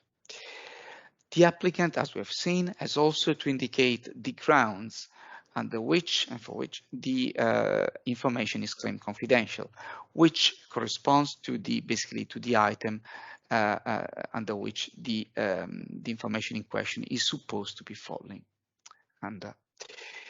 And then the applicant, most importantly, is asked to clarify and to submit verifiable evidence explaining why the applicant should be kept confidential in the concrete case on a case-by-case basis for each confidentiality request. And in particular, confirmation that the information in question is not publicly available for obvious reasons, because if it's in the public domain, it is an information that may not be awarded confidential status, as well as that the disclosure of these elements will result in a potential harm to a significant degree to the applicant. And in order to do so, EFSA asks the applicant to provide confirmation that the information has been acquired in a legitimate manner, not in an unlawful manner, in other words, as well as that the applicant will not result in a negligible harm, and that the information disclosed is sufficiently novel. With regard to these two confirmations, to these two statements, I have to highlight that these are rebuttable presumptions based on the confirmation by the applicant that respectively the harm will result in a harm to the legal situation of the applicant, not below the 5% of their annual earnings or of the annual turnover of the legal or natural person, respectively, submitting the application for the year prior or preceding the submission of the application dossier, or that the information in question is sufficiently novel, that is not older than 5 years prior to the submission of the application dossier in the form in which it was submitted to EFSA. Again, these are rebuttable presumptions, so either the applicant is able to confirm compliance with these presumptions, or they're in a position to explain why, if the disclosure of this element will result in a potential harm to a significant degree, even though they are not complying with these two rebuttable presumptions. Obviously, this will need to be a justification drafted on a case-by-case basis for each confidentiality request with regard to the specific bit of information for which the confidentiality request is submitted. Last but not least, the applicant is also asked to confirm whether the information in question may be deemed to be falling under the concept of and definition of environmental information in accordance as defined by the ARUS regulation of the European Union, that is Regulation 1367 of 2006. It is also important to understand that this assessment will be performed based on the information that you will be inserting on the EFSA for this specific sector. You have already seen how this works in practice. Here you see a screenshot, as a capture, an image of the same tool, and that shows how, in principle, a confidentiality request should be structured in order to be compliant with these requirements. You will find these requirements set out and explained in a detailed manner in EFSA's practical arrangements concerning transparency and confidentiality that are available on EFSA's website. And further explanations are also available in the Q&A document, question and answer document that has been published by EFSA in a page linked to the practical arrangements.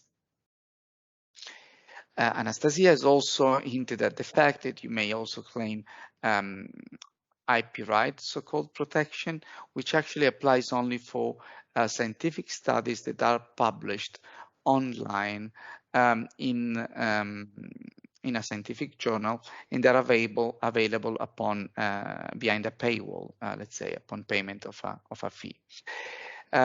But this is, let's say, strictly speaking, not belonging to confidentiality submission and confidentiality assessment. So it is really a different animal. Once a confidentiality request has been submitted successfully in accordance with substantive and procedural requirements, it will be assessed by EFSA in accordance with the procedure that is set out in the practical arrangements and is also summarized on this slide here. So we will have a first assessment by a dedicated team in EFSA that will consider compliance with the requirements that we just recalled. And once this is done, a draft version of this of the confidentiality decision will be shared with the applicant for a 2 weeks consultation. During these 2 weeks mandatory consultation, the applicant will be in a position to either comment on the draft confidentiality decision or to withdraw their application. The withdrawal of the application may also take place later at a different moment in time after the confidentiality decision making process is over, and yet it will have obviously a different impact on the availability of the information in question to the public. More details in this regard are made available in EFSA's practical arrangements, and in particular an article in Article 15 of the PAs. Once the mandatory consultation process is over, and EFSA is in a position to adapt and accordingly the draft confidentiality decision as appropriate, and then once this is done, we'll sign off the decision and we'll notify the decision to the concerned applicant. The applicant will be in a position to file a confirmatory application to the attention of EFSA by using again ESFC, so the same e-submission tool and portal via which you submitted the dossier and also the initial confidentiality request. This confirmatory application will be nothing else but a request for an internal review. It is addressed to the Executive Director in accordance with Article 39B of the General Food Law. In case there is, let's say, an issue with the availability of the tool during this 2 weeks timeline during which the confirmatory application may be submitted, it is possible for the applicants to submit and send the confirmatory application to a functional mailbox, although this is not the choice to be made in case the EFSA is functioning correctly. So priority to the IT workflow, and as a business continuity option, sending an email to the function mailbox in question. Once this is done, we have the same decision-making process that we just discussed for the first decision making, except that there is no mandatory consultation on a draft decision. And then a final decision on the confirmatory application is drawn up by EFSA and is notified to the applicant. Following the submission for the notification of this decision on the confirmatory application, the applicant will be in a position to lodge a court case before the General Court of the European Union in accordance with the conditions set out in Article 263 of the Treaty on the Functioning of the European Union. It is to be highlighted very much that this availability of the court case, the possibility of bringing a court case, and the availability of a legal remedy is triggered by a decision on the confirmatory application. Therefore, in the absence of the submission of a confirmatory application, the applicant will not be in a position to lodge a court case challenging the legality of the decision in question. Once the decision-making process is over and there is no legal challenge being lodged against the decision, EFSA will be in a position to implement its own confidentiality decision by redacting the relevant documents and datasets in accordance with the content of the decision itself. Obviously, this is the case only when a certain decision, the decision in question, concludes by disagreeing with the applicant on the confidential status of the items claimed confidential. If instead the decision is a fully positive one, and therefore there is no disagreement and rejection of confidentiality requests, there will be no need for this step and for the redaction and sanitization of the underlying documents. Once this is done, the resulting documents, as I anticipated before, will be uploaded on on the Open EFSA portal and will be therefore disclosed to the public. Even after, let's say, this is done, and in case, let's say, certain items are awarded confidential status, there is, however, a duty for EFSA to reopen and review its own decisions in case it adopts a scientific output which identifies foreseeable effects on human health, animal health, or the environment. This is in accordance with Article 39C of the General Food Law as amended by the Transparency Regulation, and it will result in the same confidentiality decision-making process being run again. Therefore, mandatory consultation of the applicant on a draft decision, finalization of the decision by EFSA, notification, possibility for the submission of a confirmatory application, and decision on the confirmatory application if one is submitted. Let's say this is in a nutshell what I wanted to explain about the confidentiality decision-making process in relation to this sector. You will find, as I anticipated, much more information available on EFSA's website, on the webpage on the trainings, and on the webpage on the practical arrangements. I would very much like to suggest and recommend you to verify and look and watch the training material, including the videos that are available for the previous sessions, as well as to read very much the Q&A on the practical arrangements on these matters. With this, I've concluded my presentation. This is my last slide, and I pass the floor back to Ian. Thank you. So thank you very much, Simone. And this is, I think, a quite complex issue. And so I am on spot. I'm thinking how to deal with the comments. Perhaps we can do the following. And participants, and keep writing your comments, in particular about the confidentiality, in the chat. And then I let Simona take a break. And I would like to invite Costanza and Margherita. Please switch on your camera. I think we have at least one comment, one in the chat is addressed to one of you. So the guest called Gupta, may I invite you to explain your question once again? Hi everyone.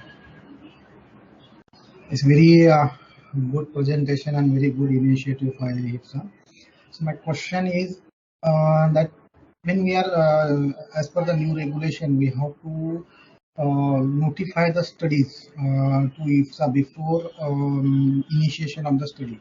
But in case if we have already initiated some kind of work on the study, but actual study has not initiated, but some kind of like quotations and discussions and protocol preparation of the study is already done before 27th of March. In that case also, if it is required, it is mandatory to notify the study. Okay, I can take and I can answer the question. So as it is indicated in the question and answer of the practical arrangements, which I invite you to read, especially question number 33, there it's very well explained what it is meant by study commissioned or started before March 27th. So if I understood correctly from your question, you are referring to, I've already asked a quotation to an external lab to perform the study, so I've already initiated some activities. So in reality is the commissioning date. So it's the date in which you commission the study to the external laboratory. So if you asked just some quotation to some labs, according to what is indicated in the question and answer of the practical arrangements, it seems that this is not really applicable as a commissioning date. So the commissioning date is the date in which you ask the laboratory you have designated to perform the experiment. So this is the date you have to keep in mind. But again, I invite you to read the question and answer on the practical arrangements, because the answer to your question is clearly explained there.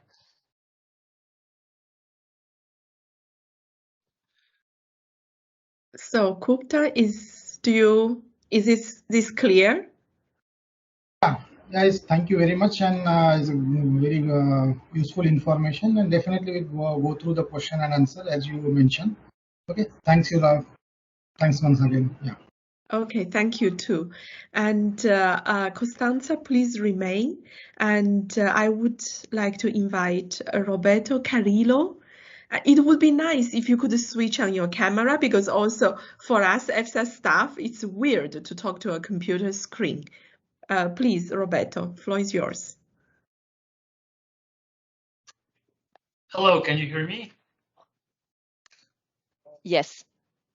Unfortunately, thank you very much, first of all, but unfortunately, the icon to start up my camera does not seem to be activated. I can gladly turn it on, but it is inactivated. But meanwhile, I would like to take this opportunity to rephrase my question that I did in the chat regarding the limits of quantification or limits of detection for example, mycotoxins or heavy metals. I wonder if there is any mandatory level, any mandatory parameter for those, or just by mentioning what the external laboratory reports into the dossier will be enough?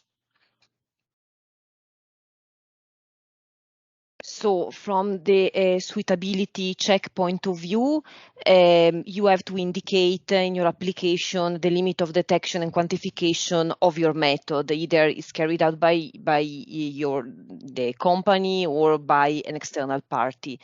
Maybe regarding if there is a limit on the load and lock, maybe I will leave the floor to some of the experts of colleagues in the FIP unit that can further elaborate on this. Okay, so Magdalena, would you like to answer this question? Oh, even better, Holger. Yes, please. Thank you, Holger. Considering the different matrices and concentrations and also compounds, we do not have any fixed values in the guidance. And this does scientifically also does not make sense. But of course, it should be somehow scientifically sound. That's the only requirement we have. Thank you very much. It helps a lot. Okay, thank you. And if I would like to know whether there are still questions for Costanza or Margherita. No, I do not see anything. And if someone still have questions concerning the suitability check or the support service, please raise your hand now.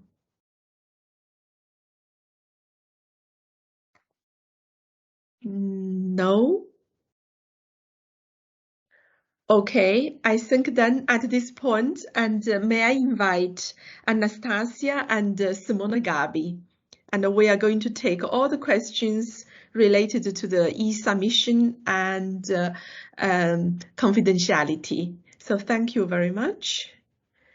Yes, thank you both. And I see that the first question came from Bas Verhagen. And Bas, would you still like to take the floor?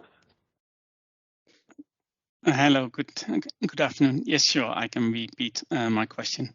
If I understood correctly, whenever we fill something in the system, it automatically becomes public, at least the parts that that you put in any of the fields. So I was wondering how that works with the confidentiality reasoning, because clearly those might contain confidential parts as well.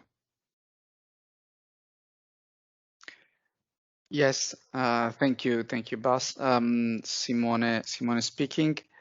And indeed, I can confirm what I replied instinctively in the chat before understanding that actually this was supposed to be taken on in the Q&A session orally. Yes, I confirm that indeed the context under which you submit a confidentiality request is such that it's not supposed to be proactively disclosed. The content of the confidentiality request is supposed to, let's say, not be subject to proactive disclosure requirements.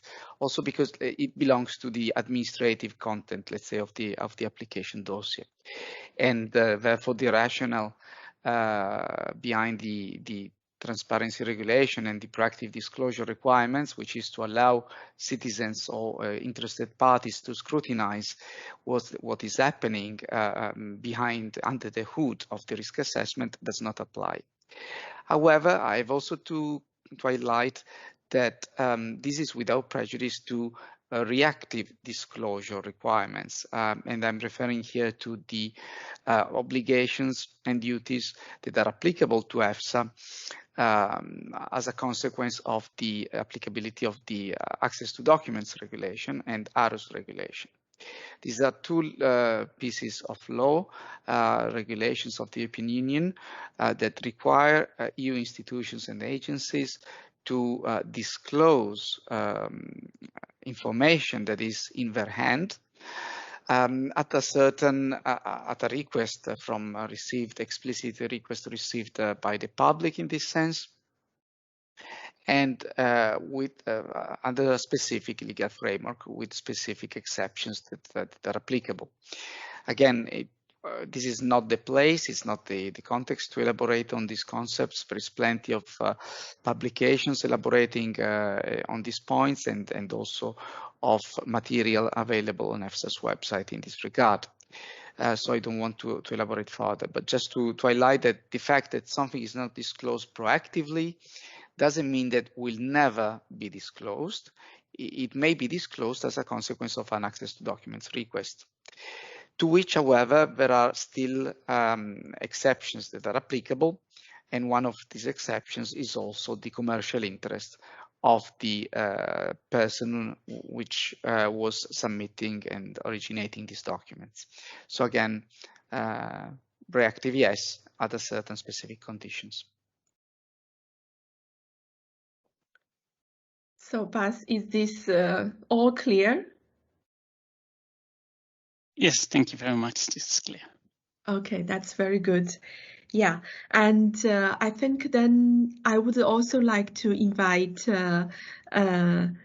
Elise Lawson. Perhaps you can explain your question again. Yeah, sorry. And again, I don't have the option to turn on my camera, but otherwise I would. I was thinking of the specific case, for example, where we have to provide analytical methods. And if this method is, for example, an ISO method, which we're not really supposed to be sharing, let's say for copyright reasons, is there any way of sharing, noting that this can be shared with EFSA, but should not be disclosed widely or should not be shared widely? So in that sense, yeah, how do we deal with having to share, but at the same time not really being allowed to share for copyright reasons?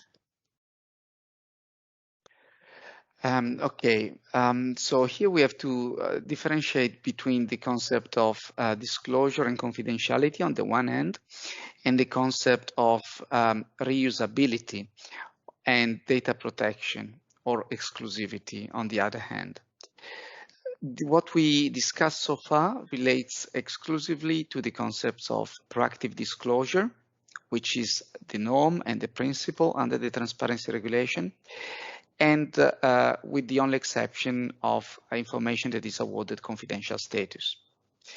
So we have to highlight that we discussed so far only these two concepts. We did not touch upon the separate issue of whether an information or study or data that is disclosed or that is in the public domain may be reused by a third party.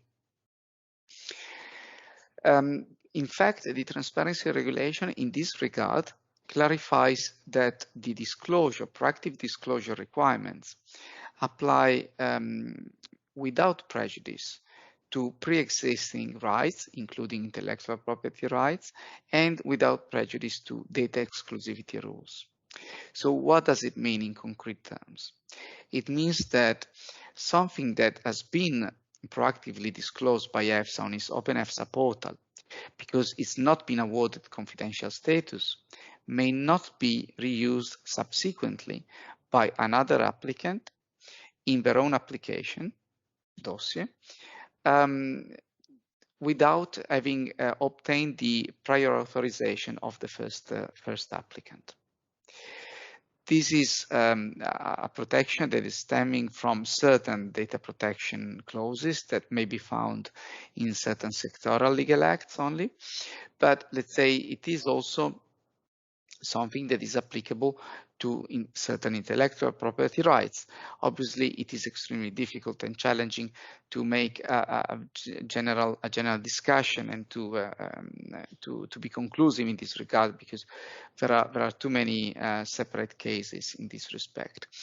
However, what can be said is that if something is disclosed, it doesn't necessarily mean that maybe that this item may be reused. Actually, the opposite holds true, as is the case, for instance, for patents. The fact that a patent is publicly available it does not mean that its content can be used at free by free riders or competitors. Actually, rather the opposite.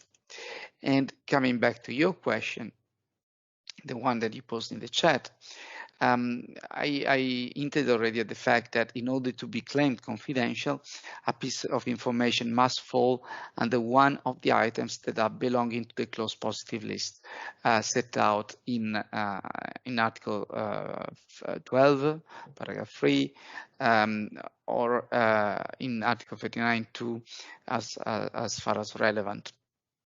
And indeed, in particular, Article 12.3b includes the item that is listed as referring to detailed analytical information on the variability and stability of individual production batches of the substance subject to authorization. As you might have noticed, this actually concerns the includes a reference to the individual production batches. So it is really the applicant's role to demonstrate that the piece of information that is claimed confidential qualifies as one of these items and qualifies as such as this item, or anyways falling under this concept. And it may not be so straightforward to do that. Instead, the submission of a confidentiality request on an item that is not included in one of the, let's say, in one of the items on the close positive list, solely by reference to the fact that is subject to an intellectual property right, will most likely result in a decision rejecting the request in question. In fact, the simple reference to the existence of an vague reference to the existence of an IP right per se does not constitute verifiable evidence, and does not also allow EFSA to conclude with regard to the fact that the item in question is falling under one of the elements in the close positive list. This does not mean, however, that a confidentiality request made on items benefiting from an IP right may not be subject at all to a positive assessment of a confidentiality request, if and to the extent that they fall within the items in question and the verifiable justification provided by the applicant complies with Article 10 of the substantive requirements set out in EFSA's practical arrangements concerning transparency and confidentiality. Obviously, for more information, I cannot but refer you again to the Q&A document and training material that can be found on EFSA's website. Wow. I guess I think somehow it at least in part answered the last question from Trong from Intertech. So I would like to ask Trong, do you still would like to further ask the question, or the answer given by Simona is sufficient? Please.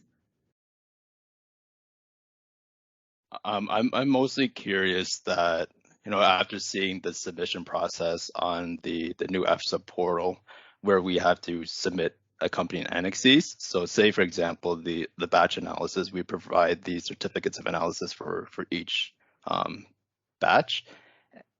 So I was wondering if some part of the batch analysis is deemed to be confidential, would 2 sets of certificates of analysis have to be submitted, with the confidential parts blackened out or deleted or removed? Thanks for your question, Trong. Now, I would like to highlight 2 aspects here. One is a procedural practical aspect, which relates to the submission of the confidentiality request and of the supporting documents. EFSA is in its administrative guidance and in its IT tool, actually managed by the European Commission, is asking applicants to send a confidentiality request, including a confidential and non-confidential version of the document claimed confidential, with the information claimed confidential marked as such. This means that this would allow EFSA to verify the actual content of the confidentiality request, and to avoid any kind of misunderstanding with regard to the implementation of the confidentiality request. However, let's say for what concerns the specific topic of the let's say enzyme activity and other parameters, it is really not let's say appropriate for us, let's say in general terms, to provide you with a conclusive reply. This could be considered, theoretically speaking, as falling under the items present in the closed positive list that are shared. But again, it is very much up to the applicant to provide a justification in this regard. So, Trong, I guess at least the first part of the question have been answered. And concerning your last part of the question, and so I would like to invite Magdalena to answer this question. Magda, please.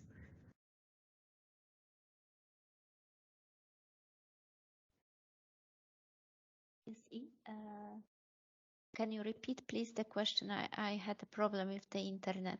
Oh, I see. Okay, so it's written that for the certificates of analysis about the enzymatic activity, etc., and in case it's possible or to submit a confidential and a non-confidential version, and actually does the company needs to submit 2 sets of documents? Maybe I can take also this part, because I thought I replied in my previous question, as okay. it relates actually to confidentiality submission. If you don't mind, Magdalena, thanks. So yes, just to confirm that basically 2 sets of documents need to be submitted with regard to all the documents that are claimed entirely in their entirety or partially confidential. So for each confidentiality request, you will have to include a public version with the information in question sanitized or blackened or redacted, depending on the term that is used, on the jargon used, and another document which is the complete document in its entirety without any blackening or sanitization or redaction applied. I hope this addresses also the second part of the question. And if I may also add something here on the more practical aspects of it, you're practically invited to submit first the full non-confidential version of a document. And then if you request confidentiality of it, then you're anyway invited to submit a version that is non-confidential.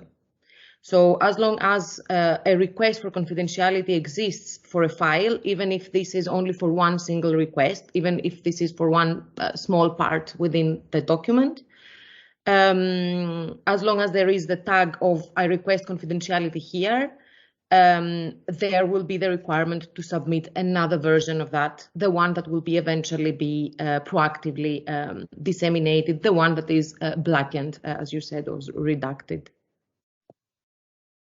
Okay, I think with 2 in combination, this question has been exhaustively answered. Yeah, and I think we move on. Anastasia, stay. And there is one question from Mariella Kielman addressed to you. Mariella, please. Yeah, I think we have now enabled to use the camera, so now you can also see my face. Yeah, thank you for giving us the opportunity to ask questions. Well, I indeed try to, I set up a dummy dossier, and I try to fill all chapters. And then I reached to one chapter where we were asked to file, I read out loud, the procedure followed when gathering data. And I cannot find in any guidance on enzymes where this would refer to. So yes. You're right, and thank you for raising it. In fact, this was also raised by some other participants in a previous session we had in a webinar.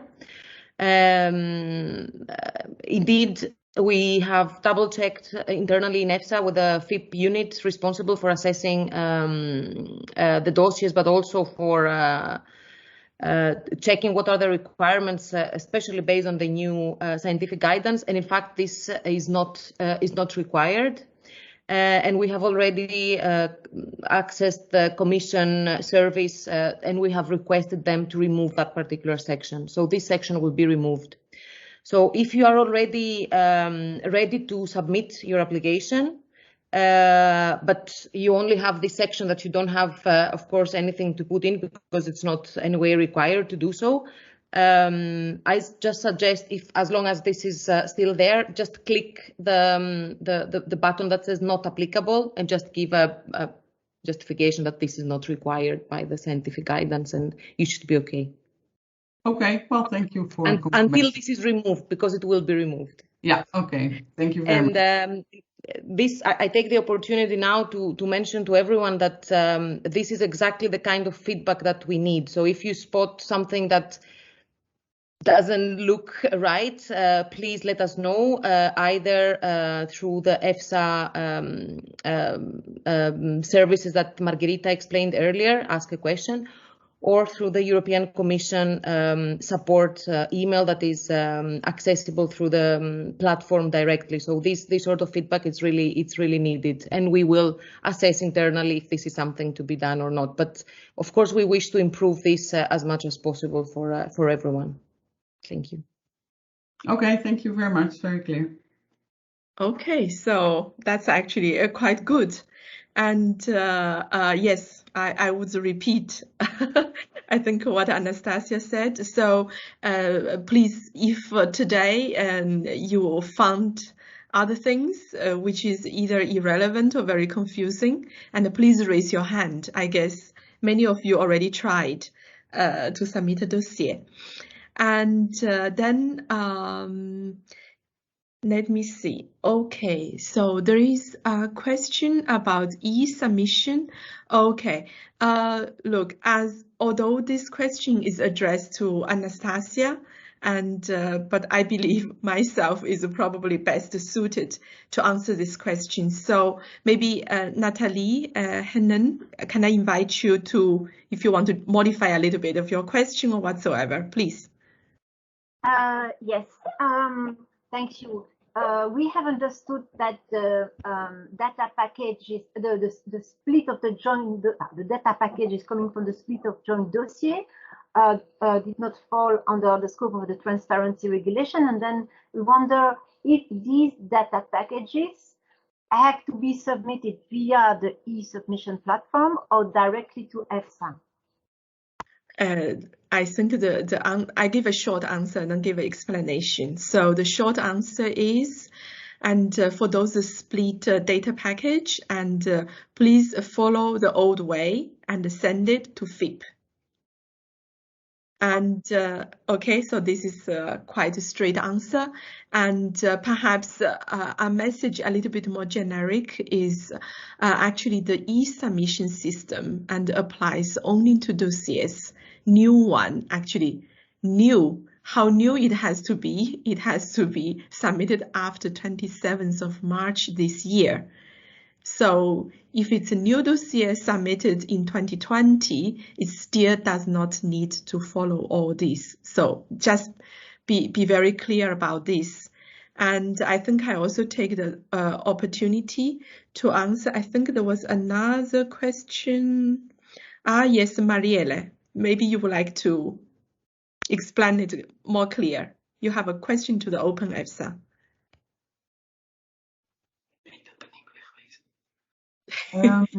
Yeah, sorry. Let me see.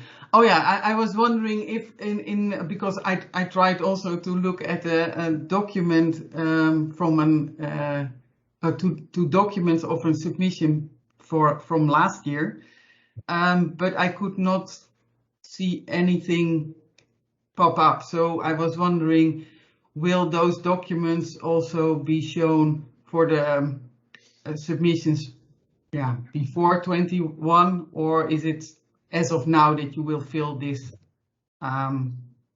portal? Okay, I think this question I really would like to invite Magdalena to answer you. Magda, please. Yes, thank you, E.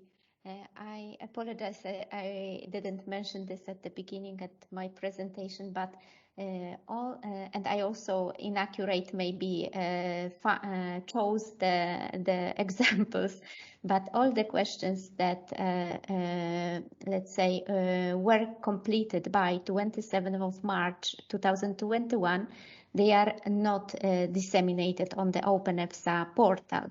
Other questions that were not completed by this date of the entrance into force, the transparency regulation, they are all disseminated on the OpenEFSA portal. So also this old, let's say, old dossiers for enzymes, which were still in the ongoing process, in the ongoing phase of risk assessment, they are disseminated on the OpenEFSA portal. So you can find information on them there. Also, so including the documents that have been shared, so the cover letters and these type of things. Yes, and the additional information requests as well. Yeah, okay, thank you. Sanitized, of course, like Simone mentioned in his presentation. Yeah, okay, thanks a lot. Okay, so thanks to both. And I see there is still one more question left from Mark Leclerc. And Mark, may I invite you to speak up? Thank you, Yi. Good afternoon, everyone. So my name is Mark Leclerc. I'm an employee of Novozymes, and I'm also representing AMFEP today. We were wondering, so far we were considering the whole genome sequence and the description of the construction of GMMs that are production strains for enzymes as part of confidential information, and the rationale for that is whatever it is, but it will remain. So we were wondering, and that's a question mostly for FIP unit, I guess, because it relates also to the guidance. Is the right placeholder for claiming confidentiality? Is it detailed descriptions of starting substances and starting preparations, or is it manufacturing or production processes? What is it exactly? And then I will have a follow-up question, which is of more legal nature. Thank you. Okay, so thank you, Mark. And I would like to invite Simone and as well as Jaime, perhaps in combination, it's possible to answer your question, Mark. So Simone, please, you go first. Well, I have to say that I cannot but refer to my previous replies in the sense that it is really up to you to decide or justify on a case-by-case basis the reason why the disclosure of those elements of that data in that particular case would result in a harm to a significant degree compliant with the practical arrangements, and particularly with Article 10 of the practical arrangements. So basically regarding the novelty of the information, regarding the non-negligible impact of the disclosure, as well as the fact that information is not in the public domain. And most importantly, an explanation on which exactly and the reason why you consider that the data in question captured in one of the items in the closed positive list included in Article 12 of Regulation 1331 of 2008. Good afternoon, Mark. Good afternoon, everyone. I can answer from the perspective of the science, let's say, behind the risk assessment. And it's clear that as the production strain is considered as a source material, Of course, all the information related to the genomic sequence and all the analysis relating the full genome and also any genetic manipulation done fits much better in the detailed description of the extract substances of the food enzyme and on the manufacturing process.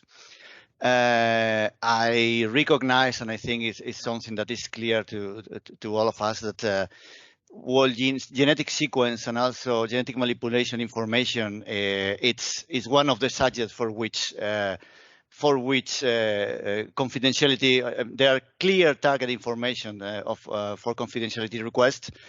But of course, please follow what Simone suggests you, that is provided adequate justification and explanation on why do you want this to be considered. Thank you, Jaime. This is very helpful. And yes, Mr. Gabby, I was not dwelling on the justification because I fully agree with you that the justification should be provided anyway. I have a follow-up question to you, Mr. Gabby, regarding the justification, related to the 5% turnover and all these aspects of the justification. So we may end up, we have different company structures in AMFEP, in the enzyme production area. You have company structures in which enzymes and food enzymes are merely a very small part of the company, and other companies in which food enzymes are a large part of the company. Nevertheless, the fact that a certain piece of information, like for example the whole genome sequence, is confidential and the justification for it, this is the same for both types of companies, obviously.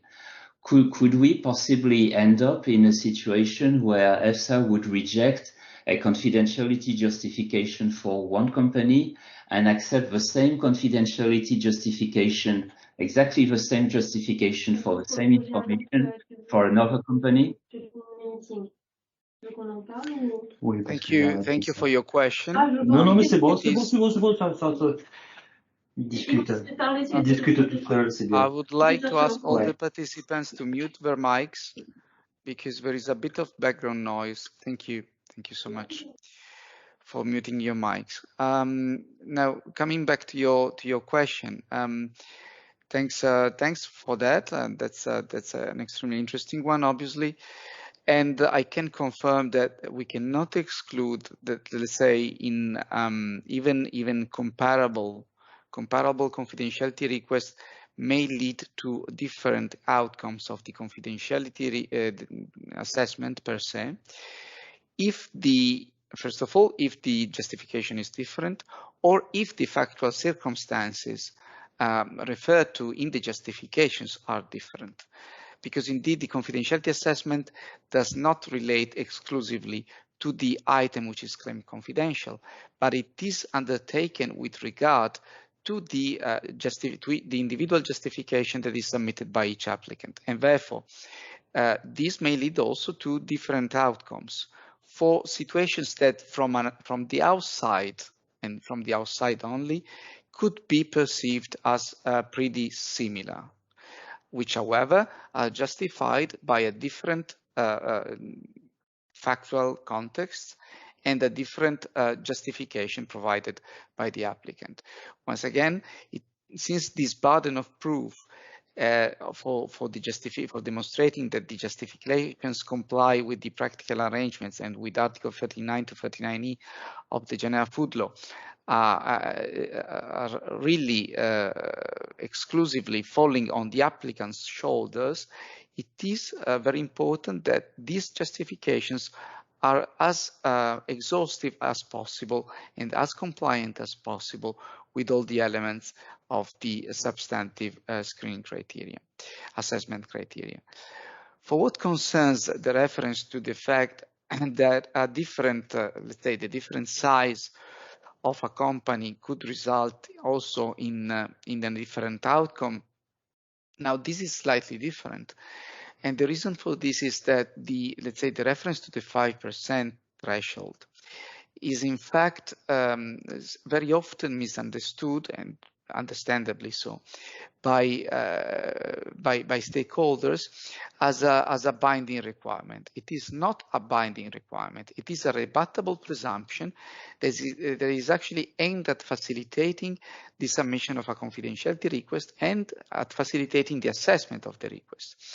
In other words, if the applicant is in a position to confirm compliance with this rebuttable presumption, the justification, the burden for the justification will be much lighter. While if the applicant is not able to provide this confirmation, they will still be in a position to explain why the disclosure of the item will result in a potential harm to a significant degree, even though the 5% threshold or rebuttable presumption is not met.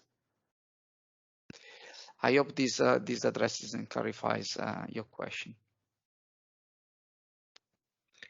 So, Mark, any follow-up question?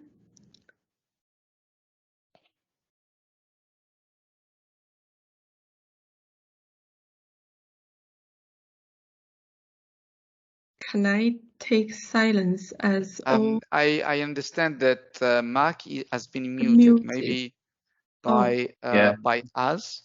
Now it works. Thank you. Okay. No, thanks, Mr. Gabby. That was helpful and interesting. So it gives us interesting ideas on how to do this properly. Thank you. Thank you. Okay, and to my knowledge, I think we answered all the written chats. And so I would like to ask, are there any other issues and come into your head? Because today is quite unique that I managed to get colleagues from different units, not the FIP unit. So it's a rare occasion, I have to say. And think about it and raise your hand quickly. At the meantime, and I would like to invite Anastasia. Perhaps, Anastasia, you would like to add some clarifications to earlier on the one question raised by Marielle, please.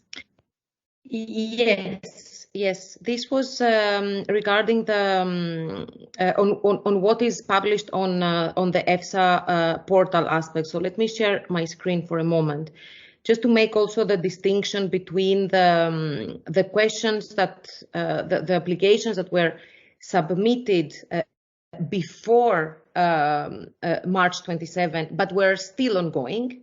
So as Magdalena correctly said, these will be available on the Open EFSA portal for the applicant and for the public to be able to track the progress of these applications, even though they were submitted before the time point that the transparency regulation comes into force. However, for those, I took here just an example, just typed randomly an enzyme there. So in this case, the dossier itself will not be disseminated. So as Magdalena said, we have the mandate, we have the acknowledgement letter, we will also have the requests for additional data, but not the dossiers themselves. So the data received, there is no such requirement to publish those and disseminate those. However, for those applications that are submitted to the European Commission from the 27th of March onwards, that will come to EFSA in due time, of course, later on. For those, from the moment the dossier is validated, in the same page that you see here, a pre-transparency, let's say, application, in the same way, you would see also the post-transparency, but from the moment that here in the timeline, it appears that the dossier has been validated and the risk assessment can start, and following the assessment, the confidentiality assessment, here at the bottom that you see dossier number, here now it says not applicable because of course for this application the dossier will not appear. Later on, for the transparency applications, we will be able to see also here, by clicking here, you will be able to see also the non-confidential version of the dossier, as this is required by the transparency regulation. So I just want to make this clarification so that to make sure that it was understood that for the pre-transparency applications, the dossier itself is not disseminated.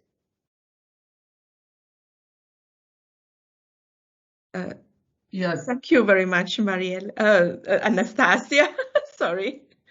Yeah. Thank you very much. Sorry, can I make an additional question, Yi? Yes, of course. Okay, thank you.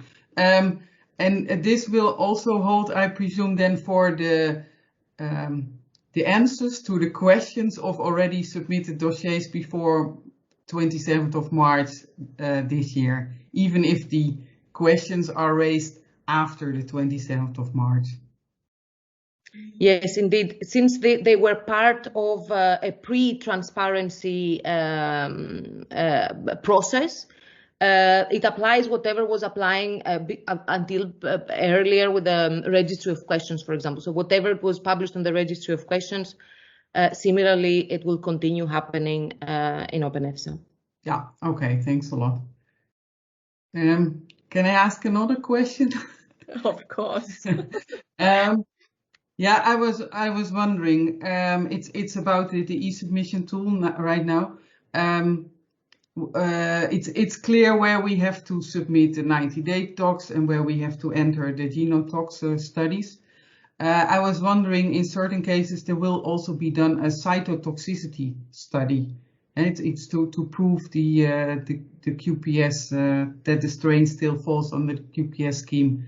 Where would we need to submit that study, under the strain part, or is that would that be under other studies? May I invite here also Magdalena to support on this question, on which section this would be submitted? Thank you. Yes, you mean Mariela for the new applications? Yeah, for the new applications in the e-submission tool. Yeah. So as far as I remember, this we entered into the section on the source material in the tool. Okay, good. Thank you. I'm not using tool yet very often, so I only supported Anastasia during the development together with the commission what she was doing, and as far as I remember, it was in the source section. Okay, good. Thank you. Welcome. Okay, so I think, look, I would still like to ask the participants, as today we were really fast. And so any other questions? Raise your hand.